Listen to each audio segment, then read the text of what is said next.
അസ്സലാമു അലൈക്കും വറഹ്മത്തുള്ളാഹി വബറകാതുഹു. ബിസ്മില്ലാഹിർ റഹ്മാനിർ റഹീം. അൽഹംദുലില്ലാഹി റബ്ബിൽ ആലമീൻ.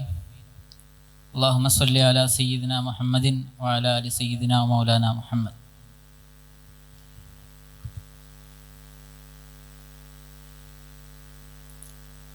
ആദ്യമായി പ്രൗഢഗംഭീരമായ ഈ അക്കാഡമിക് സെമിനാർ സംഘടിപ്പിച്ച ഉസൂലുദ്ദീൻ ഡിപ്പാർട്ട്മെൻറ്റ് ഉസൂലുദ്ദീൻ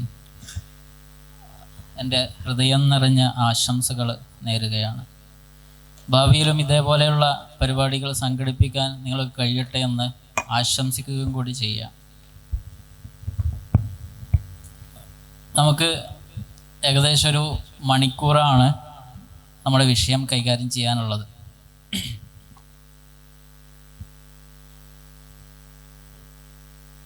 നമ്മുടെ വിഷയം ഹൈഡഗറിയൻ ഫിലോസഫി ഓഫ് ടെക്നോളജി എന്നുള്ളതാണ്.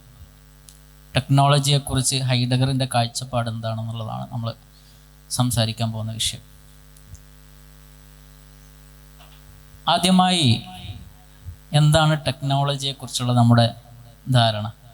ടെക്നോളജി എന്ന് പറഞ്ഞാൽ എന്താണ് എന്ന് ചോദിച്ചാൽ നമ്മൾ എന്താണ് മറുപടി പറയും? കുറച്ചും കൂടി ഇൻ്ററാക്റ്റീവായിട്ട് സംസാരിക്കാനാണ് ഉദ്ദേശിക്കുന്നത്. ഒരു മോണോലോഗ് താല്പര്യമില്ല. അതുകൊണ്ട് ഞാൻ ചോദിക്കുന്ന സമയത്ത് നിങ്ങൾക്ക് മറുപടി പറയാം. എന്താണ് ടെക്നോളജിയെക്കുറിച്ചുള്ള നമ്മുടെ സാമാന്യമായിട്ടുള്ള ധാരണ?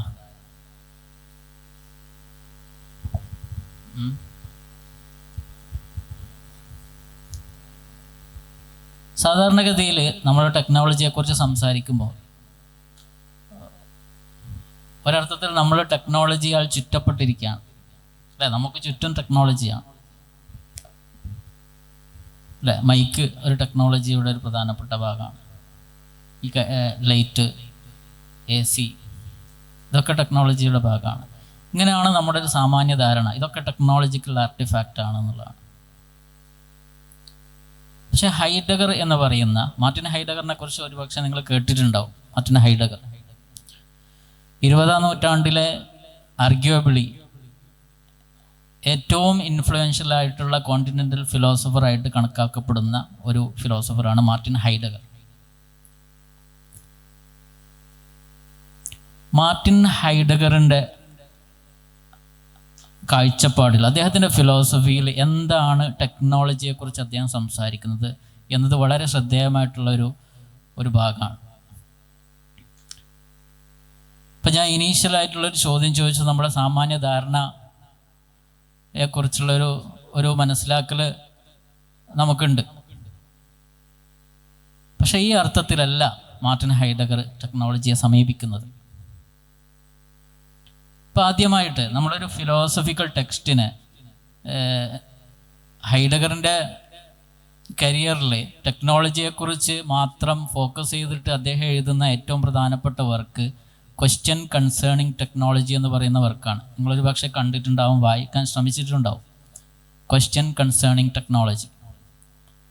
ഒരുപക്ഷെ ഈ വർക്ക് മാത്രമാണ് ടെക്നോളജിയെക്കുറിച്ച് എക്സ്പ്ലിസിറ്റായിട്ട് ഹൈഡഗർ എഴുതുന്നത്. അപ്പോൾ സ്വാഭാവികമായിട്ടും ഹൈഡഗറിൻ്റെ ടെക്നോളജിയെ മനസ്സിലാക്കണമെങ്കിൽ, സ്വാഭാവികമായിട്ടും നമ്മൾ ഫിലോസഫിക്കൽ ടെക്സ്റ്റിനെ മനസ്സിലാക്കണമെങ്കിൽ ഫിലോസഫർ ആരാണെന്ന് ഉള്ളൊരു സാമാന്യ ധാരണ നമുക്ക് നിർബന്ധമാണ്, അല്ലേ? അങ്ങനെയല്ലേ? ഒരു ഫിലോസഫറെ മനസ്സിലാക്കണമെങ്കിൽ, ഒരു ഫിലോസഫിക്കൽ കോൺസെപ്റ്റ് നമുക്ക് മനസ്സിലാവണമെങ്കിൽ ആ ഫിലോസഫർ ആരോടാണ് റെസ്പോണ്ട് ചെയ്യുന്നത് എന്നുള്ളതിൻ്റെ ഒരു സാമാന്യ ചിത്രം നമുക്ക് ഉണ്ടായിരിക്കൽ നിർബന്ധമാണ്. അങ്ങനല്ലേ? അല്ലെങ്കിൽ what is the problem of that particular philosopher? ആ ഫിലോസഫർ ഫേസ് ചെയ്യുന്ന ഏറ്റവും പ്രധാനപ്പെട്ട പ്രോബ്ലം എന്താണ്? ഏത് പ്രോബ്ലത്തോടാണ് അദ്ദേഹം റെസ്പോണ്ട് ചെയ്യുന്നത് എന്നുള്ള. ഹൈഡഗറിനെ നീച്ചയെക്കുറിച്ച് എഴുതുന്ന ഒരു റൈറ്റിങ്ങിൽ അദ്ദേഹം പറയുന്നുണ്ട്, എല്ലാ വലിയ ചിന്തകന്മാരും ഒരു പ്രധാനപ്പെട്ട ചിന്ത മാത്രമേ അവർ പങ്കുവെക്കുന്നുള്ളൂ എന്ന് പറയുന്നുണ്ട്. They think A single thought എന്നുള്ളതാണ്. ഹൈഡഗർ നീച്ചയെക്കുറിച്ചാണ് ഇത് സംസാരിക്കുന്നതെങ്കിൽ കൂടി ഹൈഡഗറിൻ്റെ കാര്യത്തിൽ ഇത് വളരെ പ്രസക്തമാണ്. കാരണം ഹൈഡഗറിൻ്റെ ഹൈഡഗർ ജനിക്കുന്നത് 1889 അദ്ദേഹം മരണപ്പെടുന്നത് 1976 നീണ്ട കാലത്ത് ജീവിതമാണ്. പക്ഷേ ഈ ജീവിതത്തിൻ്റെ ആദ്യകാലത്തുള്ള എഴുത്തുകൾ മുതൽ അവസാന കാലത്തുള്ള എഴുത്തുകൾ വരെ നമ്മൾ പരിശോധിച്ച് നോക്കുന്ന സമയത്ത് അതിൽ അഭംഗുരം തുടരുന്ന അദ്ദേഹത്തിൻ്റെ അന്വേഷണത്തിൻ്റെ ഏറ്റവും പ്രധാനപ്പെട്ട ഒരു പോയിന്റ് എന്ന് പറയുന്നത് ക്വസ്റ്റ്യൻ ഓഫ് ബീയിങ് എന്ന് പറയുന്ന ഒരു ചോദ്യമാണ്. ക്വസ്റ്റ്യൻ ഓഫ് ബീയിങ് നിങ്ങൾ കേട്ടിട്ടുണ്ടോ? ക്വസ്റ്റ്യൻ ഓഫ് ബീയിങ് എന്ന് പറയുന്നത് എന്താണ്? Question of being, being,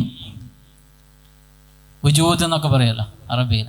being, ഹൈഡഗറിൻ്റെ മൊത്തം ഫിലോസഫി നിങ്ങൾ എടുത്തു നോക്കുകയാണെങ്കിൽ അദ്ദേഹത്തിൻ്റെ എല്ലാ ഫിലോസഫിക്കൽ റൈറ്റിങ്സും ഈ ഒരു പ്രധാനപ്പെട്ട പോയിന്റിലാണ് കറങ്ങിത്തിരിയുന്നത്, ക്വസ്റ്റ്യൻ ഓഫ് ബീയിങ്. അപ്പോൾ ഞാനിത് പറയാനുള്ള കാരണം, നമ്മൾ ടെക്നോളജി എന്ന് പറഞ്ഞ എസ്സേ, അഥവാ ക്വസ്റ്റ്യൻ കൺസേണിങ് ടെക്നോളജി എന്ന് പറയുന്ന ഈ എസ്സേ അദ്ദേഹം എഴുതുന്നത് 1953 മാത്രമാണ്.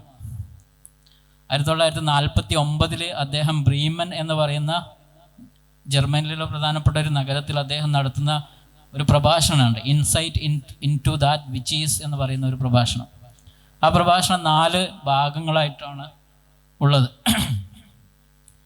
ഒന്ന് ദ തിങ് എന്ന് പറയുന്ന ഒരു ലെക്ചർ, രണ്ടാമത്തത് ദി ഡേഞ്ചർ, മൂന്നാമത്തത് ദി എൻഫ്രെയിമിങ്, നാലാമത്തത് ദി ടേണിങ്. ഇങ്ങനെ പറയുന്ന 4 ലെക്ചേഴ്സിൻ്റെ ഒരു സീരീസ് ആയിരുന്നു അന്ന് അദ്ദേഹം insight into that which is എന്ന് പറയുന്ന ആ പരിപാടിയിൽ അദ്ദേഹം നടത്തുന്നത്. ഈ അദ്ദേഹത്തിന് നടത്തുന്ന പ്രഭാഷണങ്ങളുടെ ഒരു ലിഖിത രൂപമാണ് പിന്നെ 1953 അദ്ദേഹം എഴുതുന്നത്. അപ്പം ഞാനിത് പറയാനുള്ള കാരണം, നമ്മൾ സ്വാഭാവികമായിട്ടും ഹൈഡഗറിൻ്റെ ടെക്നോളജിയെക്കുറിച്ച് അന്വേഷിക്കുമ്പോൾ ഹൈഡഗറിൻ്റെ യഥാർത്ഥ പ്രശ്നം എന്താണ്, അദ്ദേഹത്തിൻ്റെ ഫിലോസഫിയുടെ സെൻട്രൽ പോയിന്റ് എന്താണെന്ന് മനസ്സിലാക്കാൻ വേണ്ടിയിട്ടാണ്. ഓക്കെ, അപ്പോൾ എന്താണ് ഈ ക്വസ്റ്റ്യൻ ഓഫ് ബീയിങ്? അതല്ലെങ്കിൽ ഇപ്പോൾ സാധാരണ ക്വസ്റ്റ്യൻ ഓഫ് ബീയിങ്ങിനെ കുറിച്ചുള്ള പഠനത്തിന് നമ്മൾ സാധാരണ ഫിലോസഫിയിൽ പറയുന്ന പേരെന്താണ്? ഓണ്ടോളജി എന്ന് പറയും, അല്ലേ? Ontology is the study of being എന്ന് പറയും. ഓണ്ടോളജി നമ്മൾ ബീയിങ്ങിനെ കുറിച്ചാണ് നമ്മൾ പഠിക്കുന്നത്. ഹൈഡഗറും ബീയിങ്ങിനെ കുറിച്ചാണ് ചോദിക്കുന്നത്, എന്താണ് ബീയിങ് എന്നുള്ളത്. ഹൈഡഗറിൻ്റെ ഒരു പ്രധാനപ്പെട്ട പ്രശ്നം, ബീയിങ് എന്ന് പറയുന്നത് കുറച്ചും കൂടി ഹൈഡഗറിനെ കുറിച്ചുള്ള ഒരുപാട് വിമർശനങ്ങൾപ്പെട്ട ഒരു വിമർശനം, അദ്ദേഹത്തെ ഭയങ്കര ഒരു മിസ്റ്റിക്കൽ ഒബ്സ്ക്യുറാന്റിസ്റ്റ് ആണെന്നുള്ളതാണ്.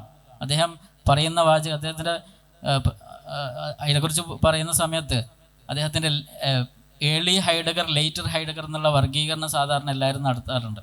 അദ്ദേഹത്തിൻ്റെ ഏറ്റവും പ്രധാനപ്പെട്ട മാസ്റ്റർ പീസായ ബീയിങ് ആൻഡ് ടൈം എല്ലാവരും കേട്ടൊരു വർക്കായിരിക്കും. 1927 അത് പബ്ലിഷ് ചെയ്യപ്പെടുന്നത്, ബീയിങ് ആൻഡ് ടൈം.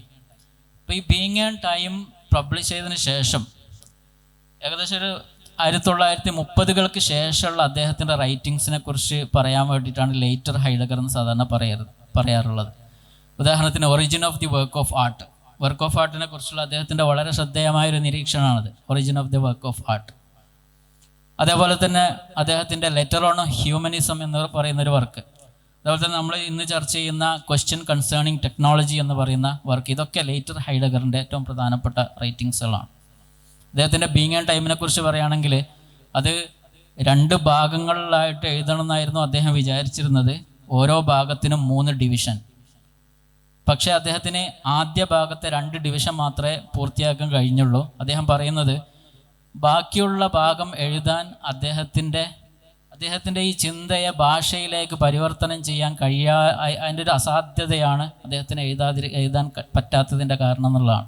അഥവാ ഇദ്ദേഹത്തിൻ്റെ ചിന്തയുടെ മേഖല, ആ മേഖലയെ കൃത്യമായി അടയാളപ്പെടുത്താൻ നമ്മുടെ സാധാരണ ഭാഷക്ക് കഴിയില്ല എന്നുള്ളതാണ്. അതുകൊണ്ടാണ് അദ്ദേഹത്തിൻ്റെ ലേറ്റർ റൈറ്റിങ്സിൻ്റെ നിങ്ങൾ എടുത്തു നോക്കുകയാണെങ്കിൽ മിക്കവാറും പോയറ്റിക് റൈറ്റിങ്സ് എന്നാണ് അതിനെക്കുറിച്ച് പറയുക. നമ്മൾ അതിൻ്റെ വിശദാംശങ്ങളിലേക്ക് പോകുന്നില്ല. എന്താണ് ബീയിങ്, ഈ ഒരു ചർച്ചയിൽ ഇങ്ങനെ തുടങ്ങിയിട്ട് നമുക്ക് ടെക്നോളജിയിലൂടെ സഞ്ചരിക്കാൻ ഇൻഷാ അല്ലാഹ്. എന്താണ് ബീയിങ് എന്നുള്ളതാണ്. ഇപ്പം നമ്മൾ സാധാരണ നമ്മളൊക്കെ അറിയുന്ന ഫിലോസഫർമാരാണ് സോക്രട്ടീസ്, പ്ലാറ്റോ, അരിസ്റ്റോട്ടിൽ, ഇവരൊക്കെ. ഇപ്പോൾ ഒരു പ്ലാറ്റോയെ സംബന്ധിച്ചിടത്തോളം എന്താണ് ബീയിങ് എന്ന ചോദ്യം അല്ലെങ്കിൽ ഒരു ഓണ്ടോളജിക്കൽ ക്വസ്റ്റ്യന് പ്ലാറ്റോ എങ്ങനെയാണ് ഉത്തരം പറയുക എന്നുള്ളതാണ്. എന്തായിരിക്കും പ്ലാറ്റോയുടെ ഉത്തരം? എന്താണ് ബീയിങ്? ബീയിങ് എന്ന് പറഞ്ഞാൽ എന്താ? ഉള്ളവയെക്കുറിച്ചുള്ള പഠനത്തിന് നമ്മൾ സാമാന്യ അർത്ഥമാണ് ഞാൻ പറയുന്നത്, ഹൈഡഗറിൻ്റെ അർത്ഥമല്ല. ഹൈഡഗർ ഇതിനെ റീഡിഫൈൻ ചെയ്യുന്നുണ്ട്. നമ്മൾ സാമാന്യ അർത്ഥത്തിൽ ബീയിങ്ങിനെ കുറിച്ചുള്ള പഠനം എന്ന് പറയുന്നത് ഉള്ളവയെക്കുറിച്ചുള്ള പഠനം, യഥാർത്ഥത്തിൽ എന്താണോ ഉള്ളത് അതിനെക്കുറിച്ചുള്ള പഠനത്തിനെ കുറിച്ചാണ് നമ്മൾ ഓണ്ടോളജി എന്ന് പറയും, അല്ലേ? അപ്പോൾ യഥാർത്ഥത്തിൽ എന്താണ് ഉള്ളത് എന്നുള്ളതാണുള്ള ചോദ്യം. പ്ലാറ്റോയെ സംബന്ധിച്ചിടത്തോളം യഥാർത്ഥത്തിൽ എന്താണ് ഉള്ളത്? അദ്ദേഹത്തിൻ്റെ മെറ്റാഫിസിക്സിൽ നമ്മൾ സാധാരണ പറയാറുള്ളതാണ് ഫോംസ്, തിയറി ഓഫ് ഫോംസ് എന്ന് പറയുന്ന. ഇപ്പോൾ യഥാർത്ഥത്തിലുള്ളത് ഫോമാണ്, അഥവാ ട്രയാങ്കിൾ എന്ന് പറയുന്ന ട്രയാങ്കിളിൻ്റെ ഒരുപാട് ഇൻസ്റ്റൻസസ്, എക്സാമ്പിൾസ് നമ്മളിവിടെ ഒക്കെ കാണാം. പക്ഷെ യഥാർത്ഥത്തിലുള്ളത് ട്രയാങ്കുലാരിറ്റി എന്ന് പറയുന്ന ഇതിൻ്റെ ഫോമാണ്. മനുഷ്യന്മാരുടെ ഡിഫറെൻ്റ് ആയിട്ടുള്ള ഇൻസ്റ്റൻഷിയേഷൻ നമ്മളെവിടെയും കാണും. പക്ഷെ യഥാർത്ഥത്തിലുള്ളത് ഹ്യൂമൻനെസ് എന്ന് പറയുന്ന ഫോം ഓഫ് ഹ്യൂമൻ ബീങ് ആണ്, അതിൻ്റെ ഫോമാണ്. അപ്പോൾ ഇദ്ദേഹം എന്ന് പറഞ്ഞാൽ അദ്ദേഹത്തെ ഈ മെറ്റീരിയൽ റിയാലിറ്റി എന്ന് പറയുന്നത് is just A shadow of that ultimate reality എന്നുള്ളതാണ് പറയുന്നത്. മനസ്സിലായോ? അഥവാ ഈ അടിസ്ഥാനപരമായിട്ടുള്ള ഏറ്റവും പ്രധാനപ്പെട്ട സബ്സ്റ്റൻസിൻ്റെ ലോകത്തിൻ്റെ കേവലം ഷാഡോ മാത്രമാണ് നമ്മൾ കാണുന്നത്, നമ്മൾ അനുഭവിക്കുന്നത് ഈ സെൻസിബിൾ ആയിട്ടുള്ള ലോകം. അതുകൊണ്ടാണ് അദ്ദേഹത്തിൻ്റെ ഫിലോസഫിയെ ഡുവലിസ്റ്റിക് ഫിലോസഫി എന്ന് നമ്മൾ വിളിക്കുക. എന്തുകൊണ്ടാണ് ഡുവലിസ് ആകുന്നത്? ലോകം യഥാർത്ഥത്തിൽ രണ്ട് തലത്തിലാണ് നിലനിൽക്കുന്നത്. ഒന്ന് ഏറ്റവും യഥാർത്ഥമായിട്ടുള്ള ഫോമിൻ്റെ ലോകവും, മറ്റൊന്ന് അടിസ്ഥാനപരമായിട്ടുള്ള നമ്മുടെ എക്സ്പീരിയൻഷ്യൽ ആയിട്ടുള്ള സെൻസിബിൾ ലോകം. ഞാൻ അതിനെക്കുറിച്ച് കൂടുതൽ വിശദീകരിക്കുന്നത്. അദ്ദേഹത്തിനെ സംബന്ധിച്ചിടത്തോളം എന്താണ് ബീയിങ് എന്ന് ചോദിച്ചാൽ അദ്ദേഹത്തിൻ്റെ ഉത്തരം being is the form of all beings. വസ്തുക്കളുടെ ഫോമിനെ കുറിച്ചാണ്, അതാണ് യഥാർത്ഥത്തിൽ യാഥാർത്ഥ്യം. നേരെ മറിച്ച് അരിസ്റ്റോട്ടലിനോട് ചോദിക്കുകയാണെങ്കിൽ അരിസ്റ്റോട്ടലിനെ സംബന്ധിച്ചിടത്തോളം പെർട്ടിക്കുലർ സബ്സ്റ്റൻസിനെ കുറിച്ചാണ് അദ്ദേഹം ബീയിങ് എന്ന് പറയുന്നത്. അതാണ് യഥാർത്ഥത്തിൽ ഉള്ളത്. ഈ ഫോം എന്ന് പറയുന്നതിൻ്റെ നിരാകരണമാണ് നമ്മൾ അരിസ്റ്റോട്ടൽ കാണുന്നത്. ഫോമല്ല ഉള്ളത്, മറിച്ച് ഓരോ വ്യക്തികളുമാണ്, വ്യക്തി യാഥാർത്ഥ്യങ്ങളാണ് യഥാർത്ഥത്തിൽ ഇവിടെ ഉള്ളത് എന്നുള്ളതാണ്. ഞാൻ കുറച്ചും കൂടി മുന്നോട്ട് വന്നാൽ റെനെ ഡെയ്ക്കാർട്ട്, നമ്മുടെ മോഡേൺ ഫിലോസഫിയുടെ ഒരു ഇനോഗ്രൽ മൊമെൻ്റാണ്, അല്ലേ? റെനെ ഡെയ്ക്കാർട്ട് എന്ന് പറയുന്ന അദ്ദേഹത്തിൻ്റെ ചിന്ത. അദ്ദേഹത്തെ സംബന്ധിച്ചിടത്തോളം എന്താണുള്ളതെന്ന് വെച്ചാൽ അദ്ദേഹം പറയുന്നത് തിങ്കിങ് ബീയിങ്ങും എക്സ്റ്റെൻഡഡ് ബീയിങ്ങും ആണ്. ഈ പറയുന്ന ഒരു രണ്ട് യാഥാർത്ഥ്യങ്ങളാണ് യഥാർത്ഥത്തിലുള്ളത് എന്നുള്ളതാണ് ഇവിടെ അദ്ദേഹം പറയാൻ ശ്രമിക്കുന്ന ഒരു കാര്യം. ഇവിടെ ഹൈഡഗറിൻ്റെ ഒരു പ്രശ്നം ഇതിങ്ങനെ ഇപ്പോൾ സ്പിനോസ ആയാലും ലൈബ്നീസ് ആയാലും കാന്റ് ആയാലും ഈ ചോദ്യങ്ങളൊക്കെ ഇതേ അർത്ഥത്തിലുള്ള ഉത്തരങ്ങളാണ് ഇവർ നൽകിക്കൊണ്ടിരിക്കുന്നത്. ഓക്കെ, നിങ്ങൾ ഫോളോ ചെയ്യുന്നുണ്ടോ? മനസ്സിലാകുന്നില്ല? ഇവിടെ ഇവരൊക്കെ സംസാരിച്ചത് എന്തിനെക്കുറിച്ചാണ്? ഉള്ളവയെക്കുറിച്ചാണ്, ഉള്ളവയുടെ യാഥാർത്ഥ്യങ്ങളെക്കുറിച്ചാണ്, അല്ലേ? ഫോം ഉള്ളതാണ്, സബ്സ്റ്റൻസ് ഉള്ളതാണ്, മെറ്റീരിയൽ റിയാലിറ്റി ഉള്ളതാണ്, ഉള്ളവയെക്കുറിച്ചുള്ള ചോദ്യങ്ങളാണ്. ഇപ്പോൾ ഹൈഡഗർ വന്ന് പറയുന്ന ഏറ്റവും പ്രധാനപ്പെട്ട ഒരു പോയിന്റ് എന്താണെന്ന് വെച്ചാൽ, നിങ്ങൾ ഉള്ളവയെക്കുറിച്ച് പറയുന്നതല്ല, യഥാർത്ഥത്തിൽ ഇതിന് ഫണ്ടമെൻ്റൽ ഓണ്ടോളജി എന്നാണ് പറയുക. ഉള്ളവയെക്കുറിച്ച് പറയുന്നതിനെക്കുറിച്ചല്ല നമ്മൾ ഫണ്ടമെൻ്റൽ ഓണ്ടോളജി എന്ന് പറയുക, അല്ലെങ്കിൽ ഫിലോസഫിക്കൽ ഇൻവെസ്റ്റിഗേഷൻ എന്ന് പറയുക. മറിച്ച് ഉള്ളവയുടെ ഉണ്മയെക്കുറിച്ചാണ് സംസാരിക്കേണ്ടത്. ഒരു സാധനം ഉണ്ട് എന്ന് നമ്മൾ തീർച്ചപ്പെടുത്തുന്നതിന് മുമ്പ് നമ്മൾ എന്താണ് ഉണ്മ കൊണ്ട് നമ്മൾ അർത്ഥമാക്കുന്നത് എന്ന് നമ്മൾ നേരത്തെ ഡിഫൈൻ ചെയ്ത് വെച്ചിട്ടുണ്ട്. മനസ്സിലായോ? എന്ന് പറഞ്ഞാൽ ഹൈഡഗറിൻ്റെ ഫിലോസഫിയിൽ വളരെ പ്രധാനപ്പെട്ട ഒരു കോൺസെപ്റ്റാണ് ഓണ്ടോളജിക്കൽ ഡിഫറൻസ് എന്ന് പറയും. Ontological difference between ontology and ontic. കൂടുതൽ കോംപ്ലക്സ് ആക്കുന്നില്ല, വളരെ നമ്മൾ സാധാരണഗതിയിൽ ഉദാഹരണം പറയുകയാണെങ്കിൽ നമ്മൾ സയൻസിൻ്റെ മേഖലയൊക്കെ ഓണ്ടിക് റിയാലിറ്റിയാണ്, ഓണ്ടിക് സ്റ്റഡീസാണ് സയൻസൊക്കെ ചെയ്യുക. ഓണ്ടിക് റിയാലിറ്റി എന്ന് പറഞ്ഞാൽ സാധാരണ വസ്തുക്കളുടെ ലോകത്തെക്കുറിച്ചാണ് നമ്മൾ സംസാരിക്കുന്നത്. ഓണ്ടോളജി എന്ന് പറഞ്ഞാൽ ആ വസ്തുവിൻ്റെ ഉണ്മയെക്കുറിച്ച് സംസാരിക്കുമ്പോഴാണ് അത് ഓണ്ടോളജി ആവുക. എന്താണ് ഉണ്മയും ഉള്ളവയും തമ്മിലുള്ള വ്യത്യാസം? ഉള്ളവയും ഉണ്മയും തമ്മിലുള്ള വ്യത്യാസം എന്താ? ഹൈഡഗറിൻ്റെ രസകരമായൊരു ഒരു സ്റ്റേറ്റ്മെൻ്റ് ഉണ്ട്.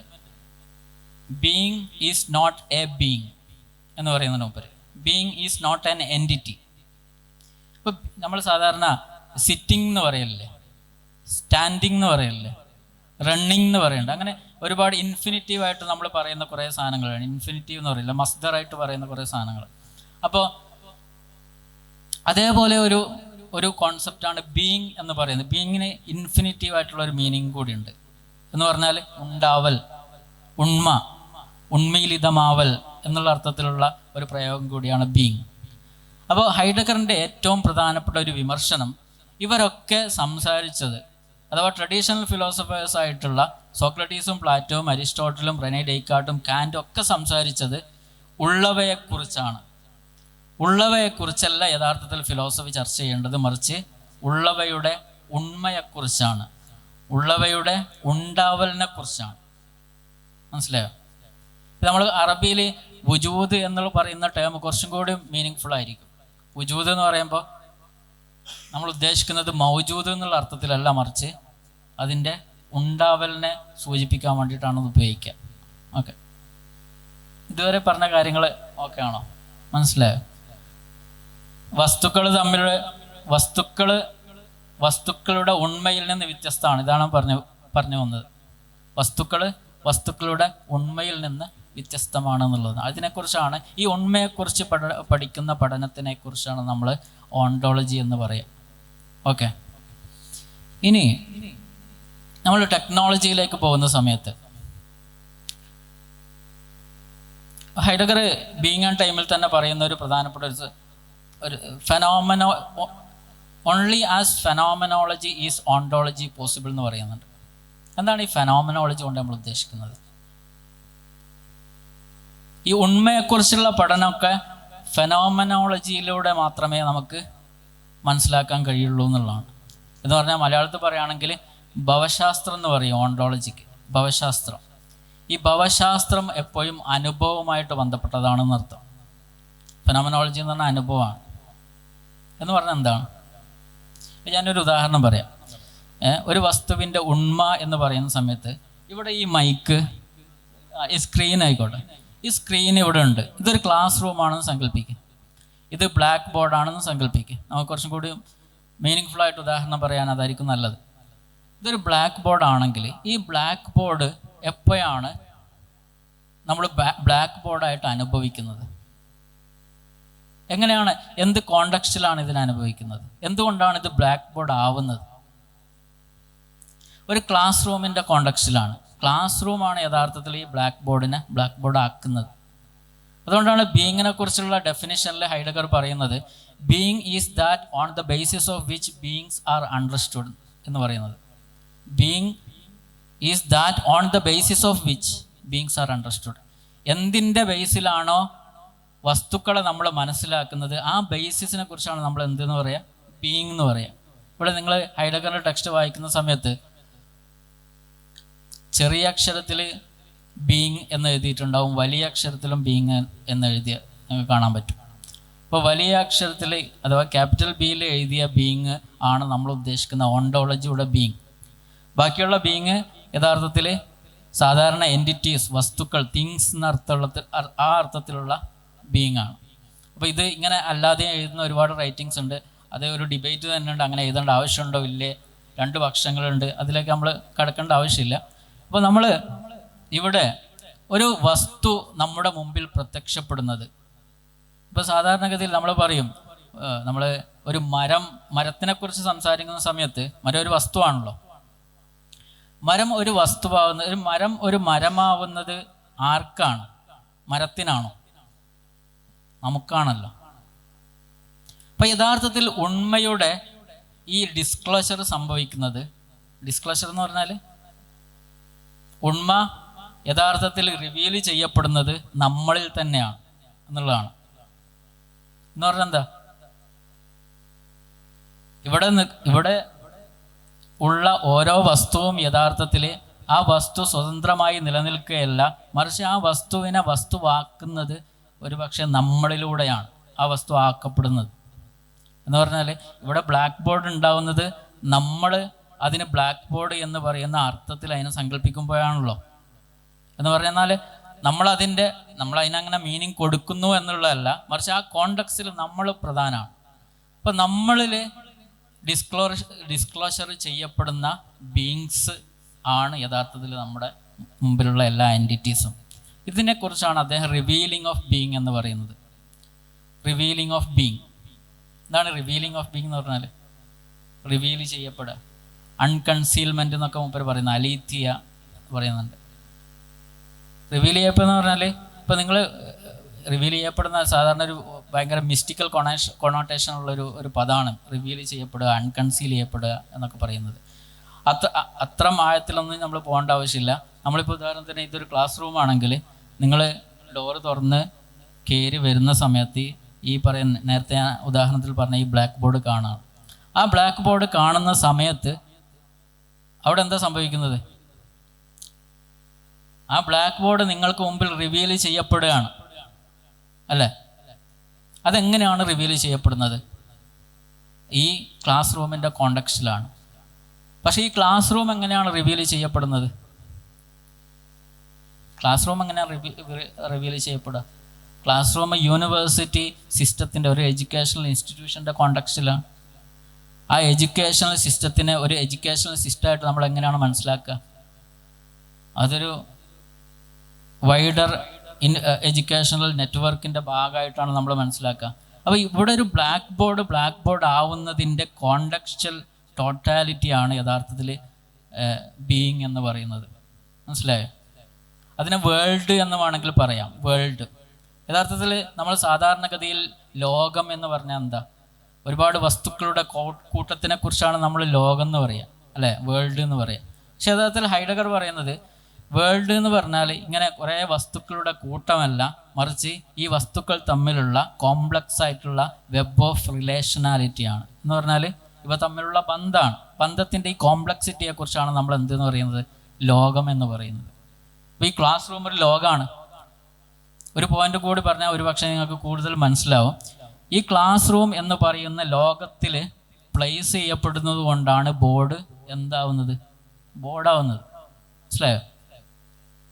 അപ്പം നിങ്ങൾ ഈ ക്ലാസ് റൂമിലേക്ക് കയറി വരുന്ന സമയത്ത് എന്ത് സംഭവിക്കുന്നുണ്ട്? അവിടെ ഒരു റിവീലിംഗ് ഓഫ് ബീയിങ് സംഭവിക്കുന്നുണ്ട്. ആ റിവീലിംഗ് ഓഫ് ബീയിങ്ങിൻ്റെ കോണ്ടക്സ്റ്റിലാണ് ഓരോ വസ്തുവിനെയും നിങ്ങൾക്ക് ആ വസ്തുവായിട്ട് തിരിച്ചറിയാൻ പറ്റുന്നത് എന്ന് പറഞ്ഞാൽ മനസ്സിലാവില്ല. ഇതിനെക്കുറിച്ചാണ് നമ്മൾ ഫെനോമെനോളജി എന്ന് പറയുക. മനസ്സിലായോ? എന്ന് പറഞ്ഞാൽ ഏതൊരു വസ്തുവിനെയും ആ വസ്തു ഇൻഡിപെൻഡൻ്റ് ഇത് മനസ്സിലാക്കണമെങ്കിൽ കുറച്ച് ട്രഡീഷണൽ ഫിലോസഫിയിലെ കുറച്ച് ക്ലാസിക്കൽ പ്രോബ്ലംസ് ഉണ്ട്. അതിലേക്ക് പോയാലേ ഇത് കൂടുതൽ നമുക്ക് മനസ്സിലാക്കാം. ഇത് നിങ്ങൾ ഒരു പക്ഷേ ഇപ്പോൾ സമയമില്ല, കാരണം ഹൈഡഗറിൻ്റെ ടെക്നോളജിയെക്കുറിച്ച് വിശദീകരിക്കാൻ തന്നെ മണിക്കൂറുകളോളം നമുക്ക് ആവശ്യമുണ്ട്. അപ്പോൾ ഒക്കെ കൂടി പറയാൻ ഹൈഡഗറിൻ്റെ ഫിലോസഫീൻ്റെ ഈ പറയുന്ന മുന്നുപാധികളൊക്കെ പറഞ്ഞ് ഫലിപ്പിക്കാൻ ഒരുപാട് സമയം നമുക്ക് ആവശ്യം വരും. അപ്പോൾ ഞാൻ റെക്കമെൻഡ് ചെയ്യുന്നത് നിങ്ങൾ ഈ ക്ലാസിക്കൽ എപ്പിസ്റ്റമോളജിക്കൽ പ്രോബ്ലംസുമായി ബന്ധപ്പെട്ട ചില ചർച്ചകൾ നടക്കുന്നുണ്ട്. ഒന്ന് സ്കെപ്റ്റിസാണ്, എപ്പിസ്റ്റമിക് സ്കെപ്റ്റിസിസം. പുറത്ത് ഒരു ലോകം സാധ്യമാണോ, പുറത്ത് ഒരു ലോകം ഉണ്ടോ, അതർ മൈൻഡ്സ് ഉണ്ടോ തുടങ്ങിയ ഒരുപാട് ക്ലാസിക്കൽ പ്രശ്നം നമ്മുടെ ഈ ക്ലാസിക്കൽ എപ്പിസ്റ്റമോളജിയുടെ ഭാഗമായിട്ടുണ്ടായിരുന്നു. അപ്പോൾ ഈ ഒരു കോണ്ടക്സ്റ്റിലും കൂടി ഹൈഡഗറിനെ വായിക്കുമ്പോഴാണ്, കാരണം ഹൈഡഗറിൻ്റെ ബീയിങ് ആൻഡ് ടൈമിൻ്റെ ഏറ്റവും പ്രധാനപ്പെട്ട ഒബ്ജക്റ്റ് ഓഫ് ക്രിറ്റിസിസം റെനെ ഡെയ്ക്കാർട്ടാണ്. റെനെ ഡെയ്ക്കാർട്ട് ഈ ആധുനിക ഫിലോസഫിയുടെ പിതാവ് എന്നറിയപ്പെടുന്ന അദ്ദേഹത്തിൻ്റെ ഫിലോസഫിയാണ്. അപ്പോൾ അദ്ദേഹത്തിനോടുള്ള വിമർശനം ആയതുകൊണ്ട് തന്നെ ഇദ്ദേഹം പറയുന്ന ഓരോ പോയിന്റുകളും ആ വിമർശനത്തിനെ സാധൂകരിക്കാനുള്ള ഓരോ ഉത്തരങ്ങളാണ്. മനസ്സിലായോ? അപ്പോൾ നമ്മൾ പറഞ്ഞ പോയിന്റിലേക്ക് തിരിച്ചു വരാം. എന്താണ് റിവീലിംഗ് ഓഫ് ബീയിങ്? ഒരു വസ്തു നമ്മുടെ മുന്നിൽ എങ്ങനെയാണോ പ്രത്യക്ഷപ്പെടുന്നത് അതിനെക്കുറിച്ചാണ് നമ്മൾ റിവീലിംഗ് ഓഫ് ബീയിങ് എന്ന് പറയുന്നത്. ഇപ്പോൾ ഞാൻ മറ്റൊരു ഉദാഹരണം പറയാം. ഒരു മിഡീവൽ കാലഘട്ടത്തിൽ ജീവിച്ച, ഇപ്പോൾ ഹൈഡഗറിൻ്റെ ഫിലോസഫി പറയുമ്പോൾ ഉദാഹരണങ്ങൾ പറയാമെന്ന് വെച്ചാൽ കുറച്ച് ബുദ്ധിമുട്ടുള്ള കാര്യമാണ്. കാരണം ഹൈഡഗർ ഹിംസെൽഫ് ഉദാഹരണങ്ങൾ ഉപയോഗിക്കാറില്ല പൊതുവെ. ബീയിങ് ആൻഡ് ടൈമിൽ മാത്രമാണ് മൂപ്പര് കുറച്ചെങ്കിലും ഉദാഹരണം ഉപയോഗിച്ചത്. അത് നമ്മൾ ഈ കാര്യം മനസ്സിലാക്കാൻ വേണ്ടി നമ്മളൊരു ഉദാഹരണം പറയാം. ഇപ്പോൾ ഒരു ടോട്ടലി റിലീജിയസ് ഫ്രെയിംവർക്കിൻ്റെ ഉള്ളിൽ മാത്രം ജീവിക്കുന്ന ഒരാളെ സംബന്ധിച്ചിടത്തോളം അയാൾ ഈ വസ്തുക്കളെ എങ്ങനെയാണ് കാണുന്നത് എന്നുള്ളതാണ്. വസ്തുക്കളെ ഈ റിലീജിയസ് പേഴ്സൺ എങ്ങനെയാണ് കാണുക? നിങ്ങളിപ്പോൾ ഞാൻ ഒരു ഉദാഹരണം പറയും, നിങ്ങൾ കുറച്ചും കൂടി ഇടപെട്ടാൽ അത്ര എന്തായിരിക്കും. പിന്നെ ഒരു മുത്തക്കയായ ഒരു മനുഷ്യനുണ്ടെന്ന് വിചാരിക്കുക. ഒരു മുത്തക്കയായ ഒരു മനുഷ്യൻ എന്ന് പറഞ്ഞാൽ ഒരു ആരിഫായ മനുഷ്യൻ, ഒരു സൂഫിയായ മനുഷ്യൻ. ആ സൂഫിയായ മനുഷ്യൻ ഇങ്ങനെ നടന്നുകൊണ്ടിരിക്കുന്ന സമയത്ത് ഒരു മരം കാണുകയാണെങ്കിൽ ആ മരത്തിനെ ഈ സൂഫിയായ മനുഷ്യൻ എങ്ങനെയാണ് കാണുക? എങ്ങനെയാണ് നോക്കിക്കാണുക? അതെ അതെ എന്ന് പറഞ്ഞാൽ ദൈവത്തിൻ്റെ അല്ലെങ്കിൽ അള്ളാഹുവിൻ്റെ ദൃഷ്ടാന്തമായിട്ടാണ് മൂപ്പര് അതിനെ മനസ്സിലാക്കുന്നത്, അല്ലേ? ഖുർആനിലൊക്കെ പറയാം, സനുരീഹിം ആയാത്തിന ഫിൽ ആഫാഖി വഫി അൻഫുസിഹിം ഹത്താ യതബയ്യന ലഹും അന്നഹുൽ ഹഖ് എന്ന് പറയുന്നുണ്ട്. എന്ന് പറഞ്ഞാൽ ലോകത്ത് മുഴുവനുള്ളത് ഈ പറയുന്ന ദൈവികമായ ദൃഷ്ടാന്തങ്ങളാണ് എന്ന ലോകബോധത്തിൽ ജീവിക്കുന്ന ഒരാളെ സംബന്ധിച്ചിടത്തോളം ഓരോ വസ്തുവും അയാൾക്ക് എന്താണ്? ദൈവത്തിൻ്റെ ദൃഷ്ടാന്തമാണ്. ഇപ്പോൾ ഇബ്നു അറബി തങ്ങളുടെ ലാംഗ്വേജിൽ പറഞ്ഞാൽ തജല്ലിയാത്താണ്. ഓരോ വസ്തുവും യഥാർത്ഥത്തിൽ അള്ളാഹുവിൻ്റെ അസ്മായിൻ്റെ തജല്ലിയാത്താണ് എന്ന് പറയാം, അല്ലെങ്കിൽ അള്ളാഹുവിൻ്റെ മൽഹറുകളാണ് എന്നൊക്കെ വേണമെങ്കിൽ പറയാം. ഇവിടെ ഒരു ഫെനോമിനോളജി ഉണ്ട്, നമുക്ക് കുറച്ചും കൂടി സെൻസിബിളായിട്ട് മീനിങ് ഫുള്ളായിട്ട് മനസ്സിലാക്കാൻ പറ്റിയൊരു ഉദാഹരണം കൂടിയാണ്. അപ്പോൾ എങ്ങനെയാണ് ഇയാൾ ഒരു എയ്ത്തീസ്റ്റായ ഒരു മനുഷ്യനെ സംബന്ധിച്ചിടത്തോളം ഇയാൾ എങ്ങനെയാണ് ഈ മരത്തെ കാണുക? കേവലം ഒരു ഇൻഡിപെൻഡൻ്റ് ആയിട്ടുള്ള കേവലം ഒരു സസ്യം എന്നല്ല പറയാം, ഒരു പ്ലാന്റ് എന്നുള്ള അർത്ഥത്തിൽ മാത്രമാണ് അദ്ദേഹം ഈ മരത്തിനെ കാണുക. പക്ഷെ എന്തുകൊണ്ടാണ് ഇദ്ദേഹത്തിൻ്റെ ഒരു ലോകബോധം വ്യത്യസ്തമാകുന്നത്? ഇദ്ദേഹത്തിൻ്റെ കോംപ്ലക്സ് വെബ് ഓഫ് റിലേഷനാലിറ്റി എന്ന് നമ്മൾ പറഞ്ഞല്ലോ, ഇദ്ദേഹത്തിൻ്റെ ലോകം, ഈ ലോകം വളരെ വ്യത്യസ്തമാണ്. ഈ ലോകത്തിൽ മൂപ്പര് ആ പർട്ടിക്കുലർ വസ്തുവിനെ, ആ പർട്ടിക്കുലർ പ്ലാന്റിനെ ലൊക്കേറ്റ് ചെയ്യുന്ന ആ ലൊക്കേഷനാണ് ഇദ്ദേഹത്തിൻ്റെ കാഴ്ചപ്പാടിനെ മാറ്റുന്നത്. ഇപ്പോൾ മനസ്സിലായോ? എന്ന് പറഞ്ഞാൽ ഈ ലോകബോധത്തിൻ്റെ ഉള്ളിലാണ് നമ്മൾ ഓരോ വസ്തുവിനെയും എന്ത് ചെയ്യുന്നത്? പ്ലേസ് ചെയ്യുന്നത്. അതുകൊണ്ട് തന്നെ നമുക്ക് മനസ്സിലാവുന്നത്. അപ്പോൾ ഈ മനസ്സിലാക്കൽ എന്ന് പറഞ്ഞാൽ എന്താ? ശരിക്കും പറഞ്ഞാൽ ഫെനോമനോളജിക്കൽ അണ്ടർസ്റ്റാൻഡിങ് എന്ന് പറഞ്ഞാൽ ഈ പറയുന്ന നമ്മുടെ വസ്തുക്കളുമായിട്ടുള്ള നമ്മുടെ എൻകൗണ്ടറിൽ ഓരോ വസ്തുവിനെയും നമ്മുടെ ഈ പറയുന്ന കോംപ്ലക്സ് വെബ് ഓഫ് റിലേഷനാലിറ്റി ലൊക്കേറ്റ് ചെയ്യുന്നതിനെ കുറിച്ചാണ് നമ്മൾ മനസ്സിലാക്കലെന്ന് പറയുക. അപ്പോഴാണ് മനസ്സിലാവുന്നത് കാണുന്ന സാധനം ഒന്ന് തന്നെയാണ്, പക്ഷേ റിലേഷനാലിറ്റി ഡിഫറെൻ്റ് ആണ്. ഓക്കെ, അപ്പോൾ ഇത് റിവീലിംഗ് ഓഫ് ബീയിങ് എന്ന് പറയുന്ന ഒരു കോൺസെപ്റ്റ് ഇപ്പോൾ ഇങ്ങനെ മനസ്സിലാക്കുക. ഇനി നമുക്ക് ടെക്നോളജിയിലേക്ക് പോവാം. എന്താണ് ടെക്നോളജി? ഹൈഡഗറിനെ സംബന്ധിച്ചിടത്തോളം നമ്മൾ പറഞ്ഞു, ഹൈഡഗർ ടെക്നോളജി ആർട്ടിക്കിൾ തുടങ്ങുന്നത് തന്നെ 2 ഉത്തരങ്ങൾ പറഞ്ഞുകൊണ്ടാണ്. സാധാരണ നിങ്ങൾ പറഞ്ഞ ഉത്തരങ്ങൾ തന്നെയാണ്, അല്ലെങ്കിൽ നിങ്ങൾ പറയാൻ ഉദ്ദേശിച്ച ഉത്തരങ്ങൾ തന്നെയാണ്. എന്താണ്? ഒന്ന്, it's a means to an end, അല്ലെങ്കിൽ ഇറ്റ്സ് എ ഹ്യൂമൻ ആക്ടിവിറ്റി. ഈ 2 ഉത്തരങ്ങളാണ് സാധാരണ പറയാറുള്ളത്. ഒന്ന് ഇൻസ്ട്രുമെൻ്റൽ ഡെഫിനിഷൻ ഓഫ് ടെക്നോളജിയാണ്, 2 ആന്ത്രോപോളജിക്കൽ ഡെഫിനിഷൻ ഓഫ് ടെക്നോളജിയാണ്, അല്ലേ? നമ്മൾ സാധാരണ എന്തിനാണ് ഫാൻ ഉപയോഗിക്കുന്നത്? ഫാൻ ഉപയോഗിക്കുന്നത് കാറ്റ് കിട്ടാൻ വേണ്ടിയാണ്. നമുക്കൊരു എൻഡിൻ്റെ ഒരു മീൻസാണത്, കാറ്റ് കിട്ടാനുള്ളൊരു ഉപകരണമാണത്. അതൊരു ഹ്യൂമൻ ആക്ടിവിറ്റിയും കൂടിയാണ്. അതുകൊണ്ടാണ് ടെക്നോളജിയുടെ ഭാഗമായിട്ട് നമ്മൾ അതിനെ എണ്ണുന്നത്. ഓക്കെ, ക്ലിയർ അല്ലേ? ഹൈഡഗർ പറയുന്നത് ഇതല്ല, ഇത് കറക്റ്റായ ഡെഫിനിഷനാണ്, പക്ഷേ ഇത് ട്രൂ ഡെഫിനിഷൻ അല്ല. പിന്നെ എങ്ങനെ നമുക്ക് ട്രൂ ഡെഫിനിഷനിലേക്ക് ചെല്ലാം? ഹൈഡഗർ പറയുന്നത്, ഞാൻ കൂടുതൽ അത് വളരെ ഹൈഡഗറിൻ്റെ എഴുത്തുകൾ നിങ്ങൾ വേണമെങ്കിൽ നോക്കുകയാണെങ്കിൽ ഞാനതിൻ്റെ PDF നേരത്തെ അയച്ചു കൊടുത്തിരുന്നു. ഒരുപക്ഷെ നിങ്ങൾക്ക് കിട്ടിയിട്ടുണ്ടാവും, നിങ്ങൾ നോക്കിയിട്ടുണ്ടാവും, മനസ്സിലാവും. അദ്ദേഹത്തിൻ്റെ എഴുത്തിൻ്റെ രീതി എന്ന് പറഞ്ഞാൽ ഒരു തരം ചിന്താപരമായ സഞ്ചാരമാണ്, ഇൻ്റലക്ച്വൽ ജേണിയാണ്. അദ്ദേഹം ഒരു വിഷയം ഇങ്ങനെ തുടങ്ങും, ഇങ്ങനെ സഞ്ചരിച്ച് ചിന്തയിൽ ഇങ്ങനെ സഞ്ചരിച്ച് കുറേ കഴിഞ്ഞാൽ നമ്മൾ എവിടെയാണ് വഴിതെറ്റിപ്പോയത് എന്നൊക്കെ ഇടയ്ക്ക് ചോദിക്കുക മൂപ്പര്. എന്നിട്ട് പിന്നെയും ഒറിജിനൽ വിഷയത്തിലേക്ക് തിരിച്ചു വരും, പിന്നെയും ആ യാത്ര പിന്നെയും തുടരും, പിന്നെ കുറച്ച് കഴിഞ്ഞിട്ട് പിന്നെയും വഴിതെറ്റിയല്ലോ എന്ന് പറഞ്ഞിട്ട് പിന്നെയും തിരിച്ചു വരും.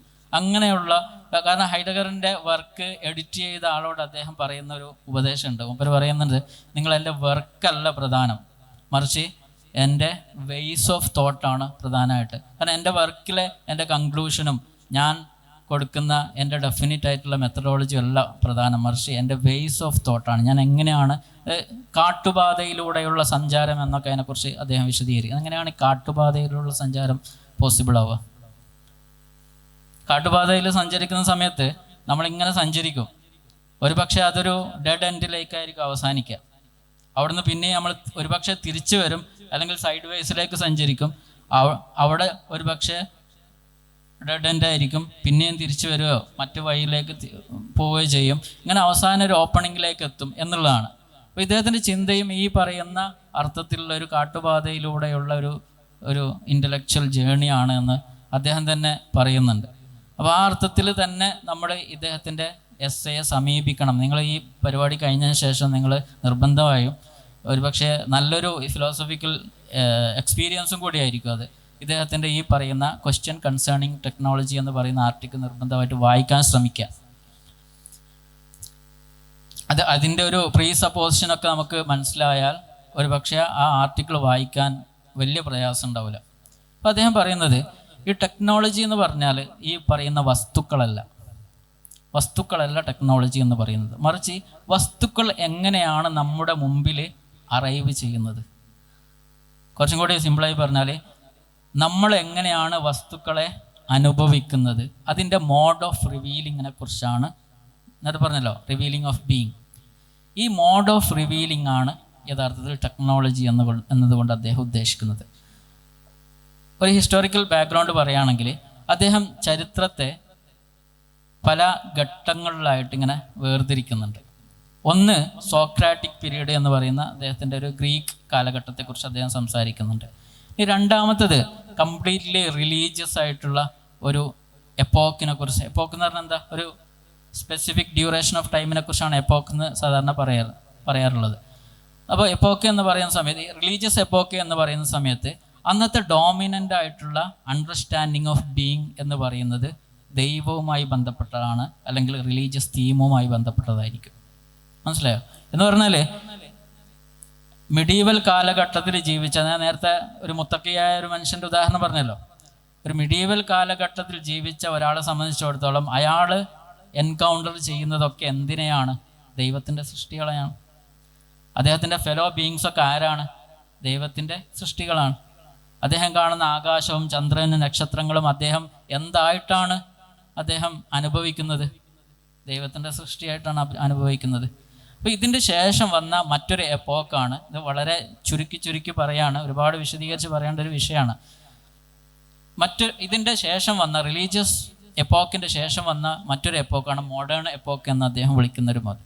ഇതിൽ സബ്ജക്റ്റ് ഒബ്ജക്റ്റ് ഡൈക്കോട്ടമിയാണ് ഏറ്റവും പ്രധാനപ്പെട്ട ഒരു വിഷയം. അഥവാ നമ്മൾ കാണുന്നതൊക്കെ ഇൻ ടേംസ് ഓഫ് സബ്ജക്റ്റ് എന്നുള്ള അർത്ഥത്തിലായി. നമ്മളൊരു സബ്ജക്റ്റ്, ബാക്കിയുള്ള വസ്തുക്കളൊക്കെ ഒബ്ജക്റ്റീവായിട്ടുള്ള വേൾഡിൻ്റെ ഭാഗമായിട്ടാണ്. മെറ്റാഫിസിക്കൽ ട്രഡീഷൻ എന്നൊക്കെ വേണമെങ്കിൽ ഇതിനെ പറയാം. അഥവാ നേരത്തെ ദൈവത്തിൻ്റെ പ്രതിനിധി ദൈവത്തിൻ്റെ ദൃഷ്ടാന്തങ്ങളെ കാണുന്നു എന്ന് പറയുന്ന ഒരു ലോകബോധത്തിന് പകരം ഞാനൊരു സബ്ജക്റ്റാണ്, ബാക്കിയുള്ളതൊക്കെ ഒബ്ജക്റ്റീവ് വേൾഡ് ആണ് എന്ന് പറയുന്നൊരു അർത്ഥത്തിലേക്കുള്ള ഒരു മാറ്റം വരികയാണ്. ഇനി ഇതിൻ്റെയും ശേഷം, മോഡേണിറ്റിയുടെ ശേഷം, ഒരുപക്ഷെ പോസ്റ്റ് മോഡേൺ എന്ന് വിളിക്കാൻ പറ്റുന്ന, അല്ലെങ്കിൽ ലേറ്റ് മോഡേൺ എന്ന് വിളിക്കാൻ പറ്റുന്ന ഒരു കാലഘട്ടമാണ് നമ്മളിപ്പോൾ ജീവിച്ചുകൊണ്ടിരിക്കുന്ന കാലഘട്ടം എന്നാണ് ഹൈഡഗർ പറയുന്നത്. ആ കാലഘട്ടത്തെക്കുറിച്ചുള്ള പേരാണ്, ആ കാലഘട്ടത്തെ അദ്ദേഹം പരിചയപ്പെടുത്തുന്ന ഫ്രെയിമാണ് ടെക്നോളജി എന്ന് പറയുന്ന ആ ഒരു ടേം. ഇപ്പോൾ ടെക്നോളജി എന്ന് പറഞ്ഞാൽ എന്തല്ല, വസ്തുവല്ല, മറിച്ച് ഇത് ഹൈഡഗറിയൻ ഇൻ്റർപ്രിട്ടേഷനാണ്. ടെക്നോളജിയെ കുറിച്ച് ഒരുപാട് ഫിലോസഫേഴ്സ് പല രീതിയിൽ സംസാരിച്ചിട്ടുണ്ട്. ഹൈഡഗറിൻ്റെ ഫിലോസഫിക്ക് തന്നെ പോസ്റ്റ് ഫെനോമിനോളജിക്കൽ ക്രിറ്റീക്കുകൾ വന്നിട്ടുണ്ട്, ഒരുപാട് വർക്കുകൾ അതിൻ്റെ ശേഷവും വന്നിട്ടുണ്ട്. പക്ഷേ ഹൈഡഗർ ടെക്നോളജിയെ മനസ്സിലാക്കുന്ന രീതി ഇതാണ്. ഹൈഡഗർ പറയുന്നത് ഈ പറയുന്ന വസ്തുക്കൾ ഒക്കെ ടെക്നിക്കൽ ഒബ്ജക്ട്സുകളാണ്, അതിൽ യാതൊരു സംശയമില്ല. പക്ഷെ ടെക്നോളജി എന്ന് ഹൈഡഗർ വിളിക്കുന്നത് the particular way that things approaches എന്നുള്ളതാണ്.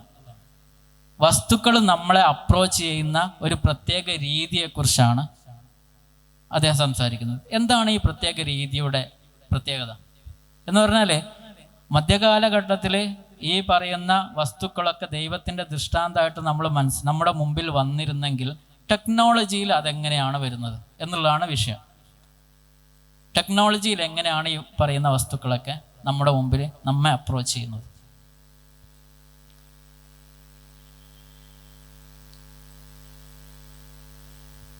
എങ്ങനെയായിരിക്കും? റിസോഴ്സ് ആയിട്ടാണ് കംപ്ലീറ്റ്ലി. ഇപ്പോൾ ഹൈഡഗർ പറയുന്നൊരു ടേം സ്റ്റാൻഡിങ് റിസർവ് എന്നാണ്. സ്റ്റാൻഡിങ് റിസർവ് എന്ന് പറഞ്ഞാൽ എപ്പോഴും ഉപയോഗിച്ച് റീയൂസ് ചെയ്ത് എൻലെസ്ലി മാനിപ്പുലബിൾ ആയിട്ടുള്ള ഒരു റിസോഴ്സ് മാത്രമായിട്ട് വസ്തുക്കളെ മാത്രമല്ല മനുഷ്യന്മാരെ അടക്കം കാണുന്ന ഈ മോഡ് ഓഫ് മോഡ് ഓഫ് അപ്രോച്ചിനെ കുറിച്ചാണ് ഹൈഡഗർ ടെക്നോളജി എന്ന് പറയുന്നത്. മനസ്സിലായോ? ഇപ്പം ടെക്നോളജി എന്ന് പറഞ്ഞാൽ എന്തല്ല, വസ്തുക്കളെക്കുറിച്ചുള്ള ഹൈഡഗറിൻ്റെ നിരീക്ഷണമല്ല, മറിച്ച് വസ്തുക്കൾ എങ്ങനെയാണ് നമ്മുടെ മുമ്പിൽ പ്രത്യക്ഷപ്പെടുന്നത് എന്നതിനെക്കുറിച്ചുള്ള അദ്ദേഹത്തിൻ്റെ നിരീക്ഷണമാണ്. ഈ ടെക്നോളജി എന്ന് പറഞ്ഞാൽ ആരെങ്കിലും ഉണ്ടാക്കിയതാണോ? ഇതാണ് അടുത്തൊരു പ്രധാനപ്പെട്ട വിഷയം. ടെക്നോളജി എന്ന് പറഞ്ഞാൽ ഹ്യൂമൻ പ്രൊഡക്റ്റ് ആണോ, ഹ്യൂമൻ ഹാൻഡ് വർക്ക് ആണോ? ഇപ്പോൾ സാധാരണഗതിയിൽ ടെക്നോളജിയിൽ വലിയ ഡേഞ്ചർ ഉണ്ട് എന്ന് എല്ലാവരും സമ്മതിക്കുന്ന കാര്യമാണ് അല്ലേ? ടെക്നോളജിയിൽ വലിയ ഡേഞ്ചർ ഉണ്ട്, വലിയ പ്രശ്നമാണ്, മനുഷ്യ സമൂഹത്തിന് ഭീഷണിയാണ് എന്നൊക്കെ നമ്മൾ പറയാറുണ്ട്. പക്ഷെ എങ്ങനെയാണ് ടെക്നോളജിയുടെ ഈ ഡേഞ്ചറിനെ മാറ്റി വെക്കാൻ കഴിയുക, അല്ലെങ്കിൽ ഡേഞ്ചറിൽ നിന്ന് രക്ഷപ്പെടാൻ കഴിയുക? ഇപ്പോൾ ഈ എസ്സേയുടെ അവസാന ഭാഗത്ത് അദ്ദേഹം ചർച്ച ചെയ്യുന്ന ഒരു പ്രധാനപ്പെട്ട ഒരു ചർച്ച അതാണ്. എങ്ങനെയാണ് മനുഷ്യന് ഇത് ചെയ്യാൻ പറ്റുക, ടെക്നോളജിയിൽ നിന്ന് രക്ഷപ്പെടാൻ പറ്റുക എങ്ങനെയാണ്? അപ്പോഴും അത് ടെക്നോളജി ആണല്ലോ. ടെക്നോളജിയുടെ വലിയ പ്രശ്നം എന്താണെന്ന് വെച്ചാൽ അത് വിൽ ടു പവർ അല്ലെങ്കിൽ വിൽ ടു കൺട്രോൾ എന്നുള്ളതാണ്. എന്ന് പറഞ്ഞാൽ വസ്തുക്കളെ മുഴുവൻ ഒരുപക്ഷെ മനുഷ്യന്മാരെ പോലും അങ്ങനെയാണല്ലോ ഇപ്പോൾ കാണുന്നത്. എങ്ങനെയാണ് ഇപ്പോൾ എഡ്യൂക്കേഷണൽ ഇൻസ്റ്റിറ്റ്യൂഷൻ സ്റ്റുഡൻസിനെ എങ്ങനെയാണ് കാണുന്നത്? പ്രൊഡക്റ്റുകളാണ്. അവരെ സംബന്ധിച്ചിടത്തോളം പ്രൊഡക്റ്റുകളാണ്. ഒരു കമ്പനി അവിടുത്തെ ജോലിക്കാരെങ്ങനെ കാണുന്നത്? അത് സംബന്ധിച്ചിടത്തോളം മെഷീനറി ആണ്. എന്തിനാണ് കമ്പനികളിലൊക്കെ വലിയ നല്ല സെൻട്രലൈസ്ഡ് AC സംവിധാനങ്ങളൊക്കെ വെക്കുന്നത്? യൂണിവേഴ്സിറ്റിയിലും ഇൻസ്റ്റിറ്റ്യൂട്ടുകളിലൊക്കെ നല്ല AC സംവിധാനങ്ങളുണ്ട് ഇവിടുത്തെ. അപ്പോൾ അവരോട് ചോദിച്ചപ്പോൾ ലാബിൽ കമ്പ്യൂട്ടറുണ്ട്. അപ്പോൾ കമ്പ്യൂട്ടർ കേടുവരാതിരിക്കാൻ വേണ്ടിയിട്ടാണ്, അല്ലാതെ ജോലിക്കാരെ സൂചിപ്പിക്കാൻ വേണ്ടി മാത്രമാവണമെന്നില്ല. ഇനി ജോലിക്കാർക്ക് വേണ്ടിയാണെങ്കിൽ പോലും അതെന്തിനാണ്? അവരെ എഫിഷ്യൻസി കൂട്ടാൻ വേണ്ടിയിട്ടാണ്, എഫക്റ്റിവിറ്റി കൂട്ടാൻ വേണ്ടിയിട്ടാണ് അല്ലേ? ചാർലി ചാപ്ലിൻ്റെ ചില ഇതൊക്കെ നിങ്ങൾ ചിലപ്പോൾ കണ്ടിട്ടുണ്ടാവും, മോഡേൺ ടൈംസിൻ്റെ. അപ്പോൾ അതിലൊക്കെ സംഭവിക്കുന്നത് എന്താണെന്ന് വെച്ചാൽ മനുഷ്യനെ പോലും പ്രൊഡക്റ്റായിട്ട് കേവലം റിസോഴ്സായിട്ട് കാണുന്ന ഒരു തരത്തിലാണ്. ഉദാഹരണത്തിന് നമ്മളൊരു ഒരു കാട്ടിലേക്ക് പോവുകയാണെന്ന് വിചാരിക്കാം. നമ്മൾ കാടിനെ എങ്ങനെയാണ് മനസ്സിലാക്കുക? ഭയങ്കര നാച്ചുറൽ ബ്യൂട്ടിയാണ് നമ്മളെ സംബന്ധിച്ചിടത്തോളം. ഇപ്പം നമ്മളൊരു സുഹൃത്ത് ഈ പേപ്പറുകളൊക്കെ പ്രൊഡ്യൂസ് ചെയ്യുന്ന ഒരാളാണെന്ന് വിചാരിക്കുക. ഒരു വലിയ കമ്പനി അദ്ദേഹത്തിനുണ്ട്, മൂപ്പരെ മെയിൻ പരിപാടി പേപ്പർ പ്രൊഡക്ഷനാണ് എന്ന് വിചാരിക്കുക. അദ്ദേഹം ഈ മരത്തിനെ എങ്ങനെയാണ് കാണുക? അദ്ദേഹത്തിനെ സംബന്ധിച്ചിടത്തോളം ഇതിൽ എത്ര പേപ്പർ ഉണ്ടാക്കാം എന്നുള്ളതാണ് ഒരു മരം കാണുമ്പോൾ മൂപ്പര് ഏറ്റവും കൂടുതൽ മനസ്സിലാക്കുക അല്ലേ? എത്രങ്ങാനും പേപ്പർ ഒരു മരം മുറിച്ചാൽ നമുക്ക് കിട്ടും എന്നുള്ളതാണ്. മനുഷ്യന്മാരെ അങ്ങനെ കാണുന്നത്. ഇപ്പോൾ നമുക്ക് ഒരു സംശയം, ഇപ്പോൾ നമ്മൾ കാടുകളിലേക്കൊക്കെ ടൂറിസ്റ്റ് ഇൻഡസ്ട്രിയുടെ ഭാഗമായിട്ട് നമ്മൾ സഞ്ചരിക്കാറുണ്ട് അല്ലേ? ടൂറിസത്തിൻ്റെ ഭാഗമായിട്ട് മനോഹരമായിട്ട് പ്രകൃതിയെ നശിപ്പിക്കാതെ. ഈ ടെക്നോളജിയുടെ വലിയ പ്രശ്നം പ്രകൃതിയെ നശിപ്പിക്കുന്നു എന്നാണല്ലോ സാധാരണഗതിയിൽ പറയുന്നത്. പക്ഷെ പ്രകൃതിയെ സംരക്ഷിച്ചുകൊണ്ട് തന്നെ ഈ പറയുന്ന ടൂറിസ്റ്റ് ഇൻഡസ്ട്രിക്ക് വേണ്ടിയിട്ട് പ്രിസേർവ് ചെയ്ത് വെക്കുന്ന, വളരെ മനോഹരമായിട്ട് സംരക്ഷിക്കുന്ന ഒരു സംവിധാനം ഇവിടെ ഉണ്ട്. അപ്പം അതിൽ ടെക്നോളജി ബാധകമല്ലേ? അതിൽ ഈ പറയുന്ന റിസോഴ്സായിട്ട് കാണലില്ലേ എന്നുള്ളതാണ് ഒരു പ്രശ്നം. നിങ്ങളുടെ അഭിപ്രായം എന്താ? അങ്ങനെ കാണലുണ്ടോ?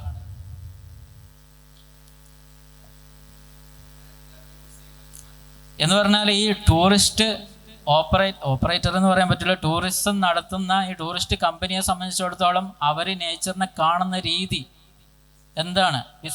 ബിസിനസ്സാണ്. ഈ പറയുന്ന യൂട്ടിലൈസേഷൻ്റെ കാഴ്ചയിലൂടെയാണ് അവർ കാണുക. അവിടെ വരുന്ന മനുഷ്യന്മാരെ കാണുന്നത് എന്താണ്? അവിടുത്തെ കസ്റ്റമേഴ്സ് മാത്രമാണ്. എന്ന് പറഞ്ഞാൽ ടെക്നോളജിയുടെ പ്രശ്നം എന്തല്ല? ടെക്നോളജിയുടെ പ്രശ്നം, നമ്മൾ മൊബൈൽ ഫോൺ നമ്മളെ കയ്യിലുണ്ട്, അത് ഒരുപാട് സമയം ഉപയോഗിക്കുന്നു, നമ്മുടെ മൈൻഡിന് എന്തെങ്കിലും പ്രശ്നം സംഭവിക്കുന്നു എന്നത് ചെറിയ അർത്ഥത്തിലുള്ള പ്രശ്നമാണെങ്കിലും ഹൈഡഗറിനെ സംബന്ധിച്ചിടത്തോളം ഫിലോസോഫിക്കലി ഇമ്പോർട്ടൻ്റ് ആയിട്ടുള്ള പ്രശ്നം അതല്ല, നമ്മുടെ റിലേഷൻ്റെ പ്രശ്നമാണ്. നമ്മൾ എങ്ങനെയാണ് ലോകത്തെ അനുഭവിക്കുന്നത്, ലോകത്തെ കാണുന്നത് എന്നുള്ളതിൻ്റെ പ്രശ്നമാണ്.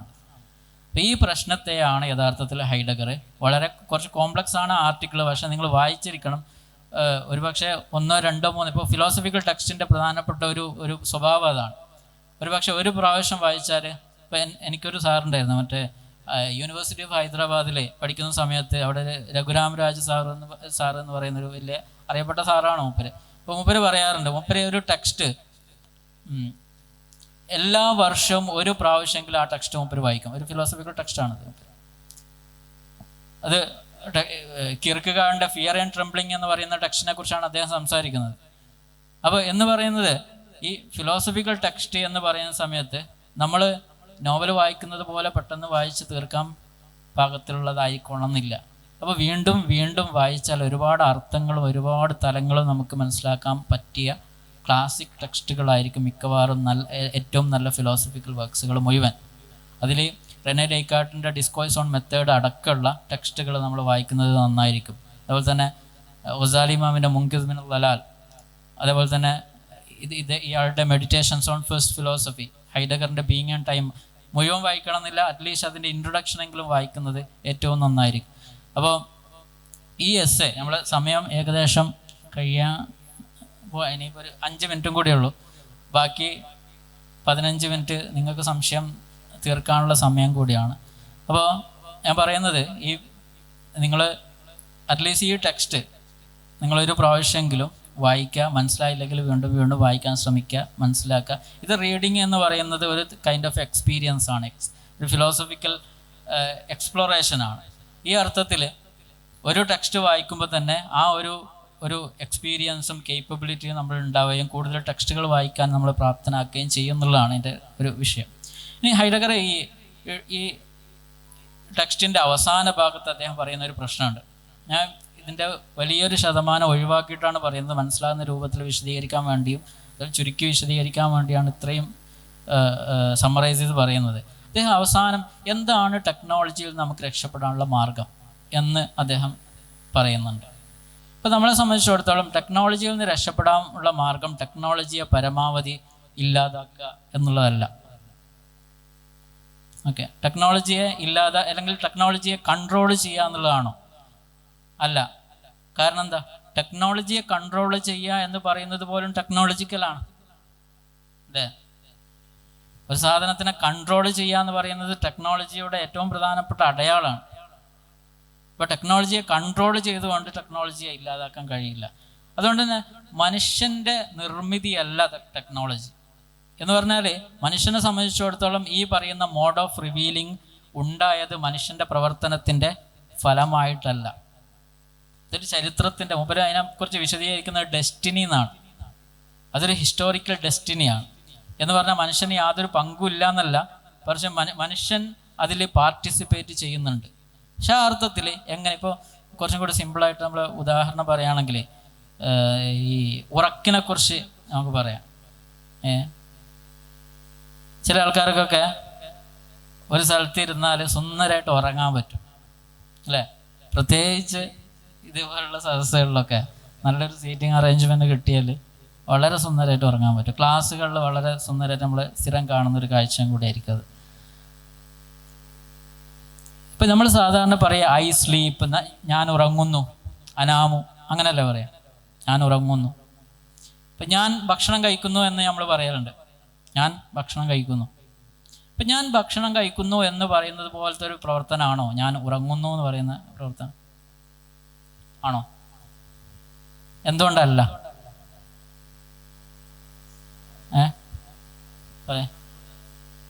കൺട്രോൾഡ് അല്ല എന്നുള്ളതാണ് അല്ലേ? പക്ഷെ ഗ്രാമാറ്റിക്കൽ സ്ട്രക്ചർ നോക്കുമ്പോൾ എന്താണ്? ഐ സ്ലീപ്പ്, ഞാൻ ഉറങ്ങുന്നു. ഇതിൽ വലിയൊരു തിയോളജിക്കൽ ഒരു സിഗ്നിഫിക്കൻസ് കൂടി ഉണ്ട്. അതിലേക്ക് വേണമെങ്കിൽ സമയം ഉണ്ടെങ്കിൽ നമുക്ക് വരാം. ഞാൻ ഉറങ്ങുന്നു എന്ന് നമ്മൾ പറയും. ഞാൻ ഉറങ്ങുന്നു എന്ന് പറയുന്ന സമയത്ത് ഞാൻ ഉറങ്ങുന്നു എന്ന് എത്രത്തോളം ശരിയാണ്? ഉറക്ക് നമ്മളിലേക്ക് വരികയാണ് എന്നതുപോലെയാണ് എന്ത്? ടെക്നോളജി എന്ന് പറഞ്ഞാൽ ഇതല്ല കേട്ടോ. മൊബൈൽ ഫോണും മൈക്കിനെ കുറിച്ചല്ല ഞാൻ പറയുന്നത്. ഈ മോഡ് ഓഫ് റിവീലിംഗ് എന്ന് പറയുന്ന ഈ പറയുന്ന വസ്തുത, ഈ പറയുന്ന റിലേഷനാലിറ്റി യഥാർത്ഥത്തിൽ നമ്മൾ നിർമ്മിക്കുന്നതല്ല, മറിച്ച് നമ്മളിലേക്ക് വരുന്നതാണ്. അതുകൊണ്ട് തന്നെ ഇതിൽ നിന്ന് രക്ഷപ്പെടുക എന്ന് പറയുന്നത് കുറച്ച് പ്രയാസമുള്ള കാര്യമാണ്. അപ്പോൾ ഹൈഡഗർ അതിനെക്കുറിച്ച് സംസാരിക്കുന്ന അവസാനം ഒരു ചെറിയ കവിത ഉദ്ധരിച്ചിട്ട് മൂപ്പര് പറയുന്നത്, where there is danger there grows the growing power എന്ന് പറയുന്നുണ്ട്, അല്ലെങ്കിൽ there grows the saving power. എവിടെയാണോ ഡേഞ്ചർ ഉള്ളത് അവിടെ തന്നെയാണ് സേവിങ് പവറും ഗ്രോ ചെയ്യുക എന്നുള്ളതാണ്. അപ്പോൾ എങ്ങനെയാണ് ടെക്നോളജിയിൽ നിന്ന് രക്ഷപ്പെടുക എന്നുള്ള ചോദ്യത്തിന് ഹൈഡഗറിൻ്റെ ഒരു പ്രധാനപ്പെട്ട ഉത്തരം ടെക്നോളജിയുടെ എസൻസിനെ മനസ്സിലാക്കുക എന്നുള്ളതാണ്. ടെക്നോളജിയെ കേവലം മൊബൈൽ ഫോണോ ആയിട്ടും കമ്പ്യൂട്ടറായിട്ടും എയർ കണ്ടീഷനായിട്ടും മാത്രം മനസ്സിലാക്കിയാൽ ടെക്നോളജിയിൽ നിന്ന് രക്ഷപ്പെടാൻ കഴിയില്ല. ടെക്നോളജിയിൽ നിന്ന് രക്ഷപ്പെടണമെങ്കിൽ ആദ്യം എന്ത് ചെയ്യണം? Technology is a particular mode of revealing എന്ന് മനസ്സിലാക്കിയാൽ മാത്രമേ ടെക്നോളജിയിൽ നിന്ന് മാറി നിൽക്കാൻ നമുക്ക് കഴിയുമെന്നുള്ളതാണ്. ടെക്നോളജിയിൽ നിന്ന് മാറി നിൽക്കുക എന്ന് പറഞ്ഞാൽ മൊബൈൽ ഫോൺ ഉപയോഗിക്കാതിരിക്കലല്ല, മറിച്ച് there are other ways of revealing. ഉദാഹരണത്തിന് റിലീജിയസ് വേയ്സ് ഓഫ് റിവീലിംഗ് ഉണ്ട്. ഇപ്പോൾ നമ്മൾ ജക്സ്റ്റാപോസ് ചെയ്ത രണ്ട് അനുഭവങ്ങളുണ്ട്. ഒന്ന്, ഒരു മിഡീവൽ കാലഘട്ടത്തിൽ ജീവിച്ച ഒരു മനുഷ്യൻ്റെ അനുഭവം, ഒരു ആരിഫായ ഒരു മനുഷ്യൻ, അങ്ങനെ പറയുകയാണെങ്കിൽ ആരിഫായ ഒരു മനുഷ്യൻ്റെ അനുഭവം, എന്നും ജീവിക്കുന്ന നമ്മളെ സംബന്ധിച്ചിടത്തോളം ഒരു ടെക്നോളജിക്കൽ എപ്പോക്കിൽ ജീവിക്കുന്ന ഒരു മനുഷ്യൻ്റെ അനുഭവം. രണ്ട് അനുഭവങ്ങൾ തമ്മിലുള്ള ഡിഫറൻസ് എത്രയാണ്? ഒരാൾ കാണുന്നത് വളരെ റിച്ചായിട്ടുള്ള, വളരെ ഡീപ്പായിട്ടുള്ള അനുഭവത്തെയാണെങ്കിൽ മറ്റാൾ കാണുന്നത് കേവലം സൂപ്പർഫിഷ്യലായിട്ടുള്ള ഈ പറയുന്ന എൻഡ്ലെസ് സൈക്കിൾ ഓഫ് മാനിപ്പുലേഷൻസിനെ മാത്രമാണ്. മനുഷ്യനും അതിൽ ഇംപ്ലിക്കേറ്റഡ് ആണ്. മനുഷ്യൻ ഒരു ഭാഗത്ത് നിന്നിട്ട് ബാക്കിയുള്ള എല്ലാ വസ്തുക്കളെയും മാനിപ്പുലേറ്റഡ് ആയിട്ടുള്ള റിസോഴ്സ് ആയിട്ട് കാണുകയാണോ? അങ്ങനെയല്ല, മറിച്ച് മനുഷ്യനും ഇതിൽ ഇംപ്ലിക്കേറ്റഡ് ആണ്. മനുഷ്യനും മനുഷ്യനെ കാണുന്നത് എങ്ങനെയാണ്? റിസോഴ്സ് ആയിട്ടാണ്. സ്വയം തന്നെ മനുഷ്യനെ കാണുന്നത് റിസോഴ്സ് ആയിട്ടാണെന്നുള്ളതാണ് ഇതിൻ്റെ ഏറ്റവും വലിയ ഡേഞ്ചറിനെ കുറിച്ച് പറയുന്ന സമയത്ത് ഹൈഡഗർ പറയുന്നത്. അപ്പോൾ ഈ രണ്ട്, ഇപ്പോൾ ഡേഞ്ചറിൽ നിന്ന് രക്ഷപ്പെടാനുള്ള ഏറ്റവും പ്രധാനപ്പെട്ട സേവിങ് പവർ ഇതാണ്. എന്ത്? There are other possibility of revealing എന്ന് പറയുന്ന ഒരു അണ്ടർസ്റ്റാൻഡിങ്ങിൽ എങ്ങനെയാണ് ഈ അതർ പോസിബിലിറ്റീസ് നമുക്ക് സാധ്യമാക്കാൻ കഴിയുക എന്നുള്ളതാണ് മറ്റൊരു ചോദ്യം. അതിന് ഹൈഡഗർ വ്യക്തമായ ഉത്തരങ്ങളൊന്നും നൽകുന്നില്ലെങ്കിലും മൂപ്പരൊരു പോയറ്റിക് ലാംഗ്വേജിൽ ശരിക്കൊരു എന്താ പറയുക, ഒരു മിസ്റ്റിസം എന്നൊക്കെ വേണമെങ്കിൽ മൂപ്പരെ ഫിലോസഫിയെ സാധാരണഗതിയിലെ വിമർശകന്മാർ പറയാറുണ്ട്. അപ്പോൾ ഒരു മിസ്റ്റിക് ലാംഗ്വേജിൽ കുറേ കാര്യങ്ങൾ മൂപ്പർ സംസാരിക്കുന്നുണ്ട്. അതർ ബിഗിനിങ്, സെക്കൻഡ് ബിഗിനിങ് എന്നൊക്കെ പറഞ്ഞിട്ട് മൂപ്പർ സംസാരിക്കുന്നുണ്ട്. പക്ഷെ ഇതിൻ്റെയൊക്കെ ഒരു പ്രധാനപ്പെട്ട ഒരു ആശയം എന്ന് പറയുന്നത് ഈ പറയുന്ന ഡോമിനേഷൻ്റെ, കൺട്രോളിൻ്റെ, മാനിപ്പുലേഷൻ്റെ ഭാഷയിൽ നിന്നും അനുഭവത്തിൽ നിന്നൊക്കെ മാറിയിട്ട് ഒരു നോൺ മാനിപ്പുലേറ്റബിൾ ആയിട്ടുള്ള, അല്ലെങ്കിൽ ഒരു നോൺ എക്സ്പ്ലോയിറ്റബിൾ ആയിട്ടുള്ള, ഒരു നോൺ കാൽക്കുലബിൾ ആയിട്ടുള്ള ഒരു വേൾഡ് വ്യൂയിലേക്ക് മനുഷ്യൻ തിരിച്ചു പോകുക എന്നുള്ളതാണ് മൂപ്പർ പറയുന്നത്. അതെങ്ങനെ സാധ്യമാക്കുക എന്നുള്ളത് അത് ഹൈഡഗർ കൃത്യമായ ഉത്തരം പറയുന്നില്ല, പക്ഷേ നമുക്ക് കൃത്യമായ ഉത്തരം കണ്ടെത്താം. ഓരോരുത്തർക്കും അവരുടെ ട്രഡീഷൻസിനനുസരിച്ച്, അവരുടെ ചിന്ത വഴികൾക്കനുസരിച്ച് അത് കണ്ടെത്താമെന്നുള്ളതാണ്. നമ്മൾ സമയം ഞാൻ ദീർഘിപ്പിച്ചിട്ട് അടുത്ത സെഷൻ ബുദ്ധിമുട്ടാക്കുന്നില്ല. അപ്പോൾ 15 മിനിറ്റ് നമുക്ക് ബാക്കിയുണ്ട്. വിട്ടുപോയ കാര്യങ്ങളുണ്ട്, അതേപോലെ നിങ്ങൾക്ക് കൂടുതൽ അറിയാൻ ആഗ്രഹിക്കുന്ന കാര്യങ്ങൾ, ചോദ്യങ്ങളൊക്കെ ഉണ്ടെങ്കിൽ നിങ്ങൾക്ക് ചോദിക്കാം.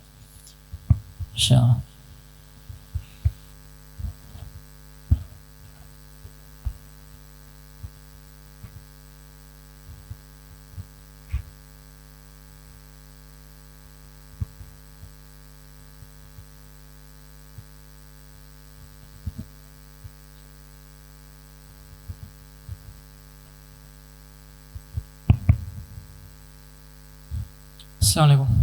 ഇതിൽ ടെക്നോളജി പ്രോബ്ലമാറ്റിക് ആണെന്നുള്ളൊരു വ്യൂ പോയിന്റ് പറഞ്ഞു. അപ്പോൾ ഇതിൽ Geoffrey Hinton, godfather of A I എന്നൊക്കെ അറിയപ്പെടുന്ന മൂപ്പര് ഈ എ ഐ അതൊരു പ്രോബ്ലമാറ്റിക് ആണ്, ഹ്യൂമൺ ഒരു ഡേഞ്ചറാണെന്നൊക്കെ പറയുന്നുണ്ട്. അതുപോലെ ഒരു ഭാഗത്ത്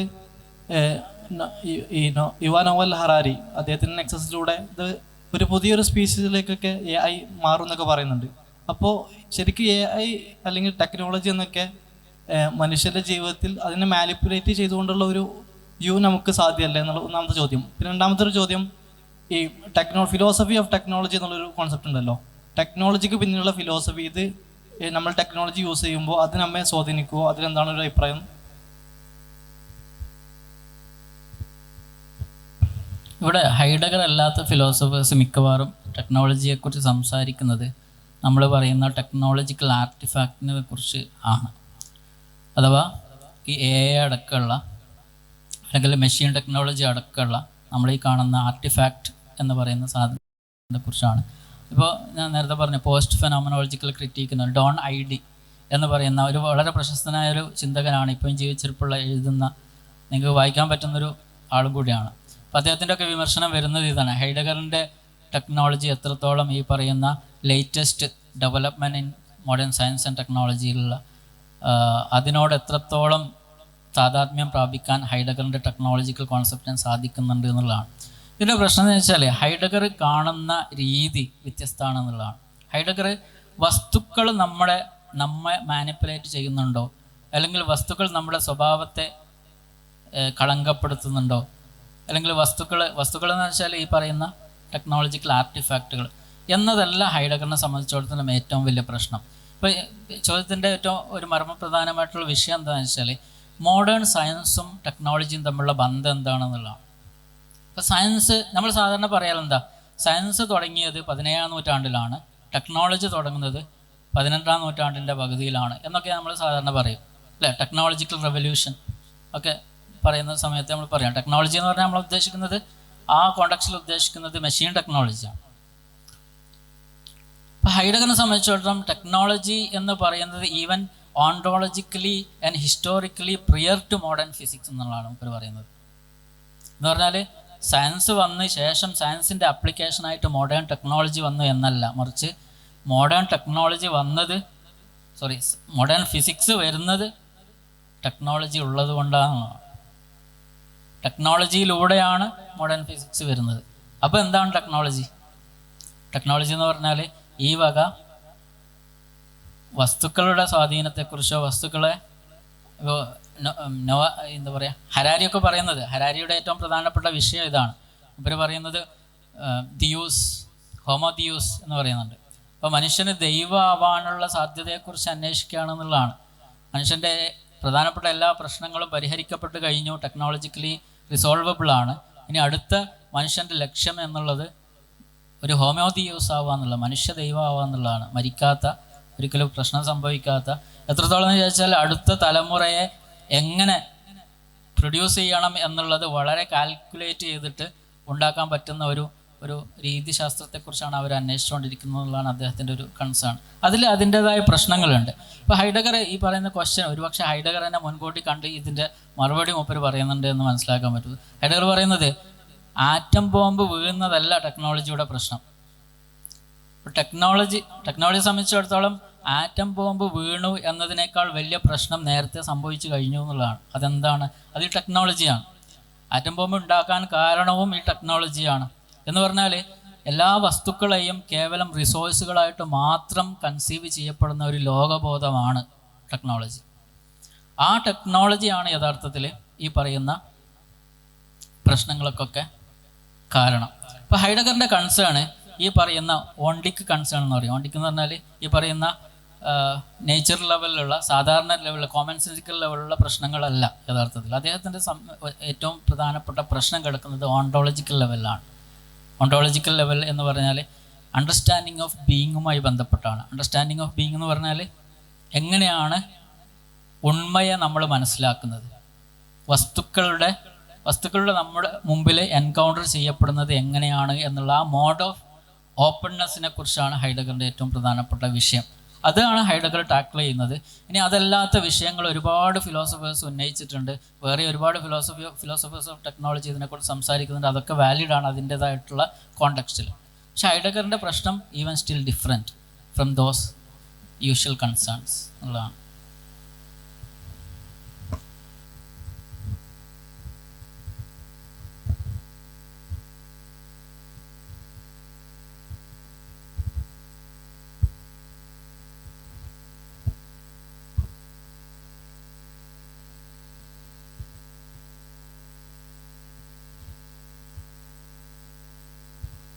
സാർ, ഇതിലേ ഇപ്പോൾ നമ്മൾ ഈ ടെക്നോളജിയുടെ പ്രശ്നത്തിനൊരു സൊല്യൂഷൻ എന്നുള്ള നിലയ്ക്ക് ഇവർ പറയുന്നത് ഇതിൻ്റെ എസെൻസിനെ മനസ്സിലാക്കുക എന്നുള്ളതല്ലേ.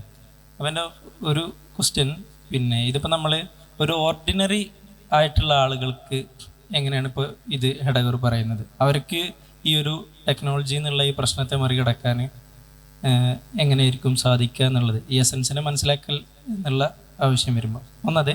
രണ്ടാമത്തത്, പിന്നെ ഹെഡഗറിൻ്റെ അഭിപ്രായത്തിൽ നാച്ചുറായിട്ട് ഇപ്പോൾ മൊത്തത്തിൽ ഒരു റിസോഴ്സ് എന്നുള്ള രീതിയിൽ മാത്രം കാണാമെന്ന് പറഞ്ഞല്ലോ. അപ്പോൾ നാച്ചുറായിട്ട് ഏതെങ്കിലും തരത്തിലുള്ള ഒരു മീനിങ് ഫുൾ റിലേഷൻഷിപ്പ് സാധ്യമാണോ ഇവരുടെ ഹെഡഗറിൻ്റെ അഭിപ്രായത്തിൽ? എന്താണ് സാറിന്?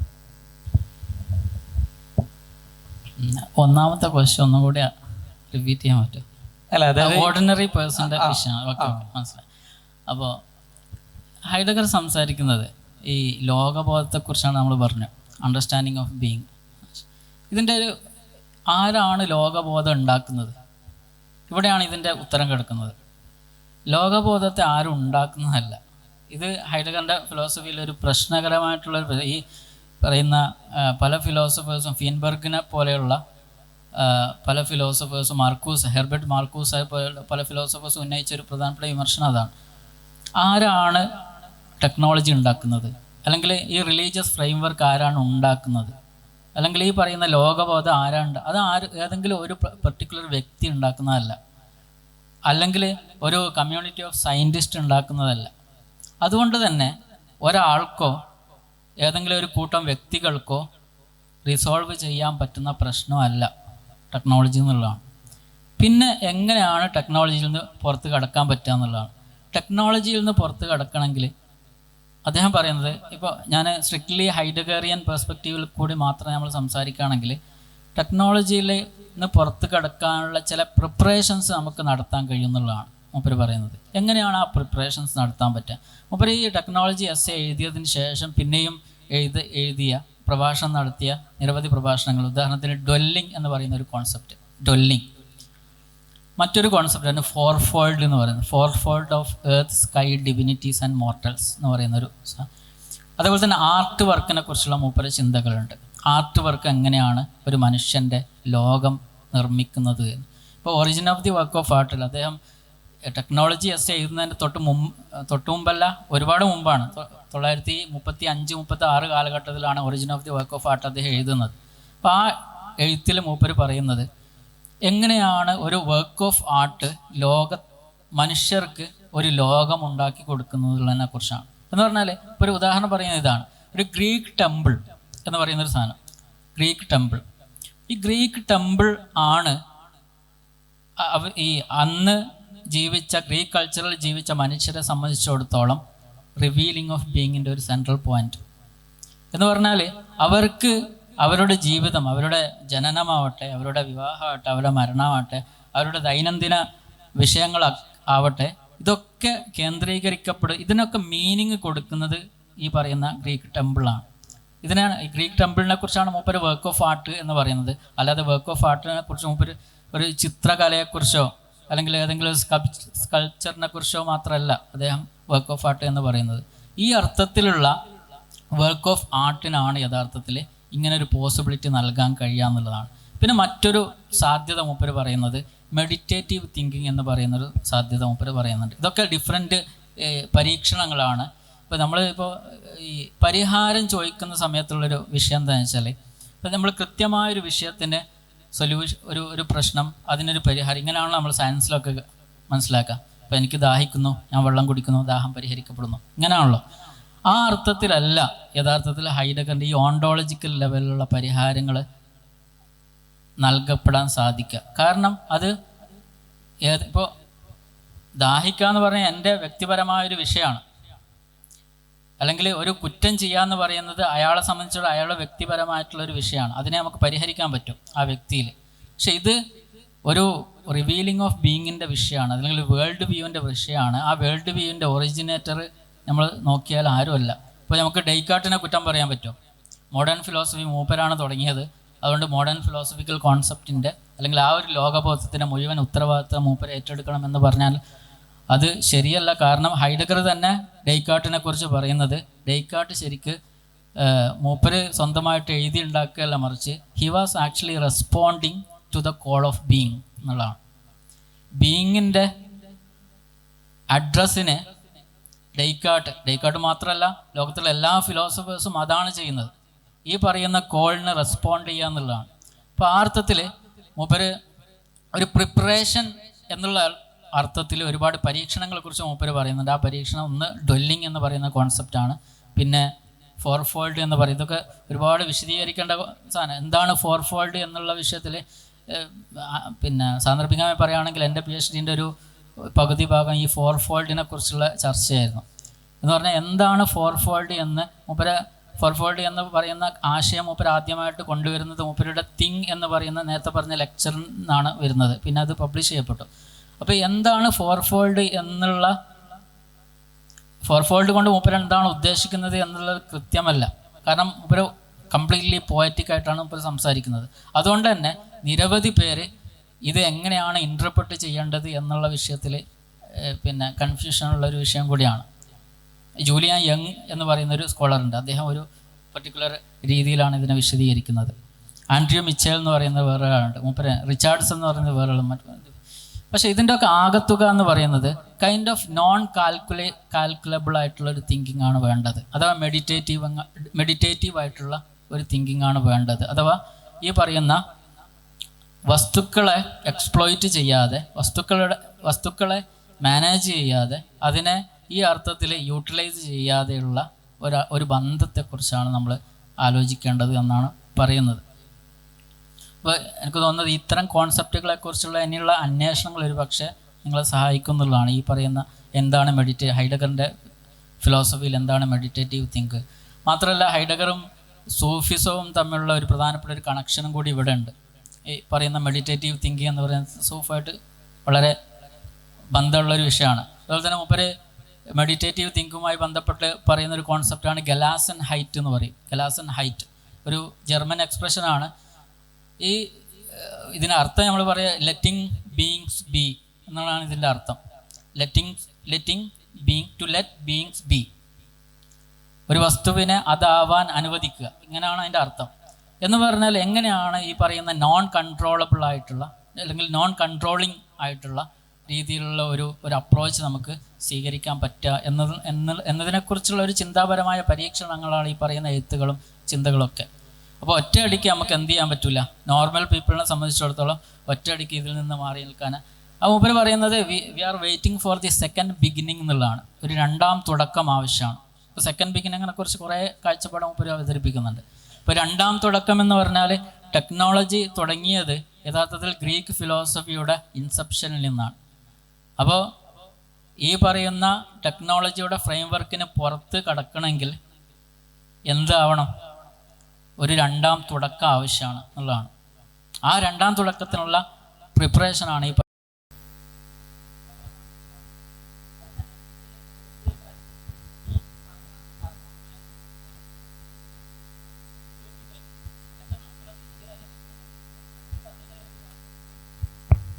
മാർക്സ് പറഞ്ഞത് കുറച്ചും കൂടി ഒരു എക്കണോമിക് റിലേഷൻ്റെ ഭാഗമായിട്ടാണ്. മാർക്സിനെ സംബന്ധിച്ചിടത്തോളം ബേസ് എന്ന് പറയുന്നത് ഇതാണല്ലോ, ഈ പറയുന്ന മെറ്റീരിയൽ കണ്ടീഷനാണ് ബേസ്.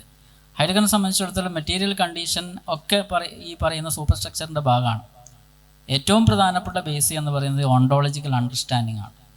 അപ്പോൾ അവിടെയാണ്, അതിനെക്കുറിച്ചാണ് ഹൈഡഗർ. അപ്പോൾ ഒരുപക്ഷെ ഇങ്ങനെ പറയാം, നിങ്ങൾ പറയുന്ന സാധനം ഹൈഡഗർ പറയുന്ന ഏലിയനേഷൻ എന്ന് പറയുന്നത് പാർഷ്യലി മാർക്സ് പറയുന്ന ഏലിയനേഷനുമായിട്ട് നമുക്ക് കണക്ട് ചെയ്ത് വായിക്കാം.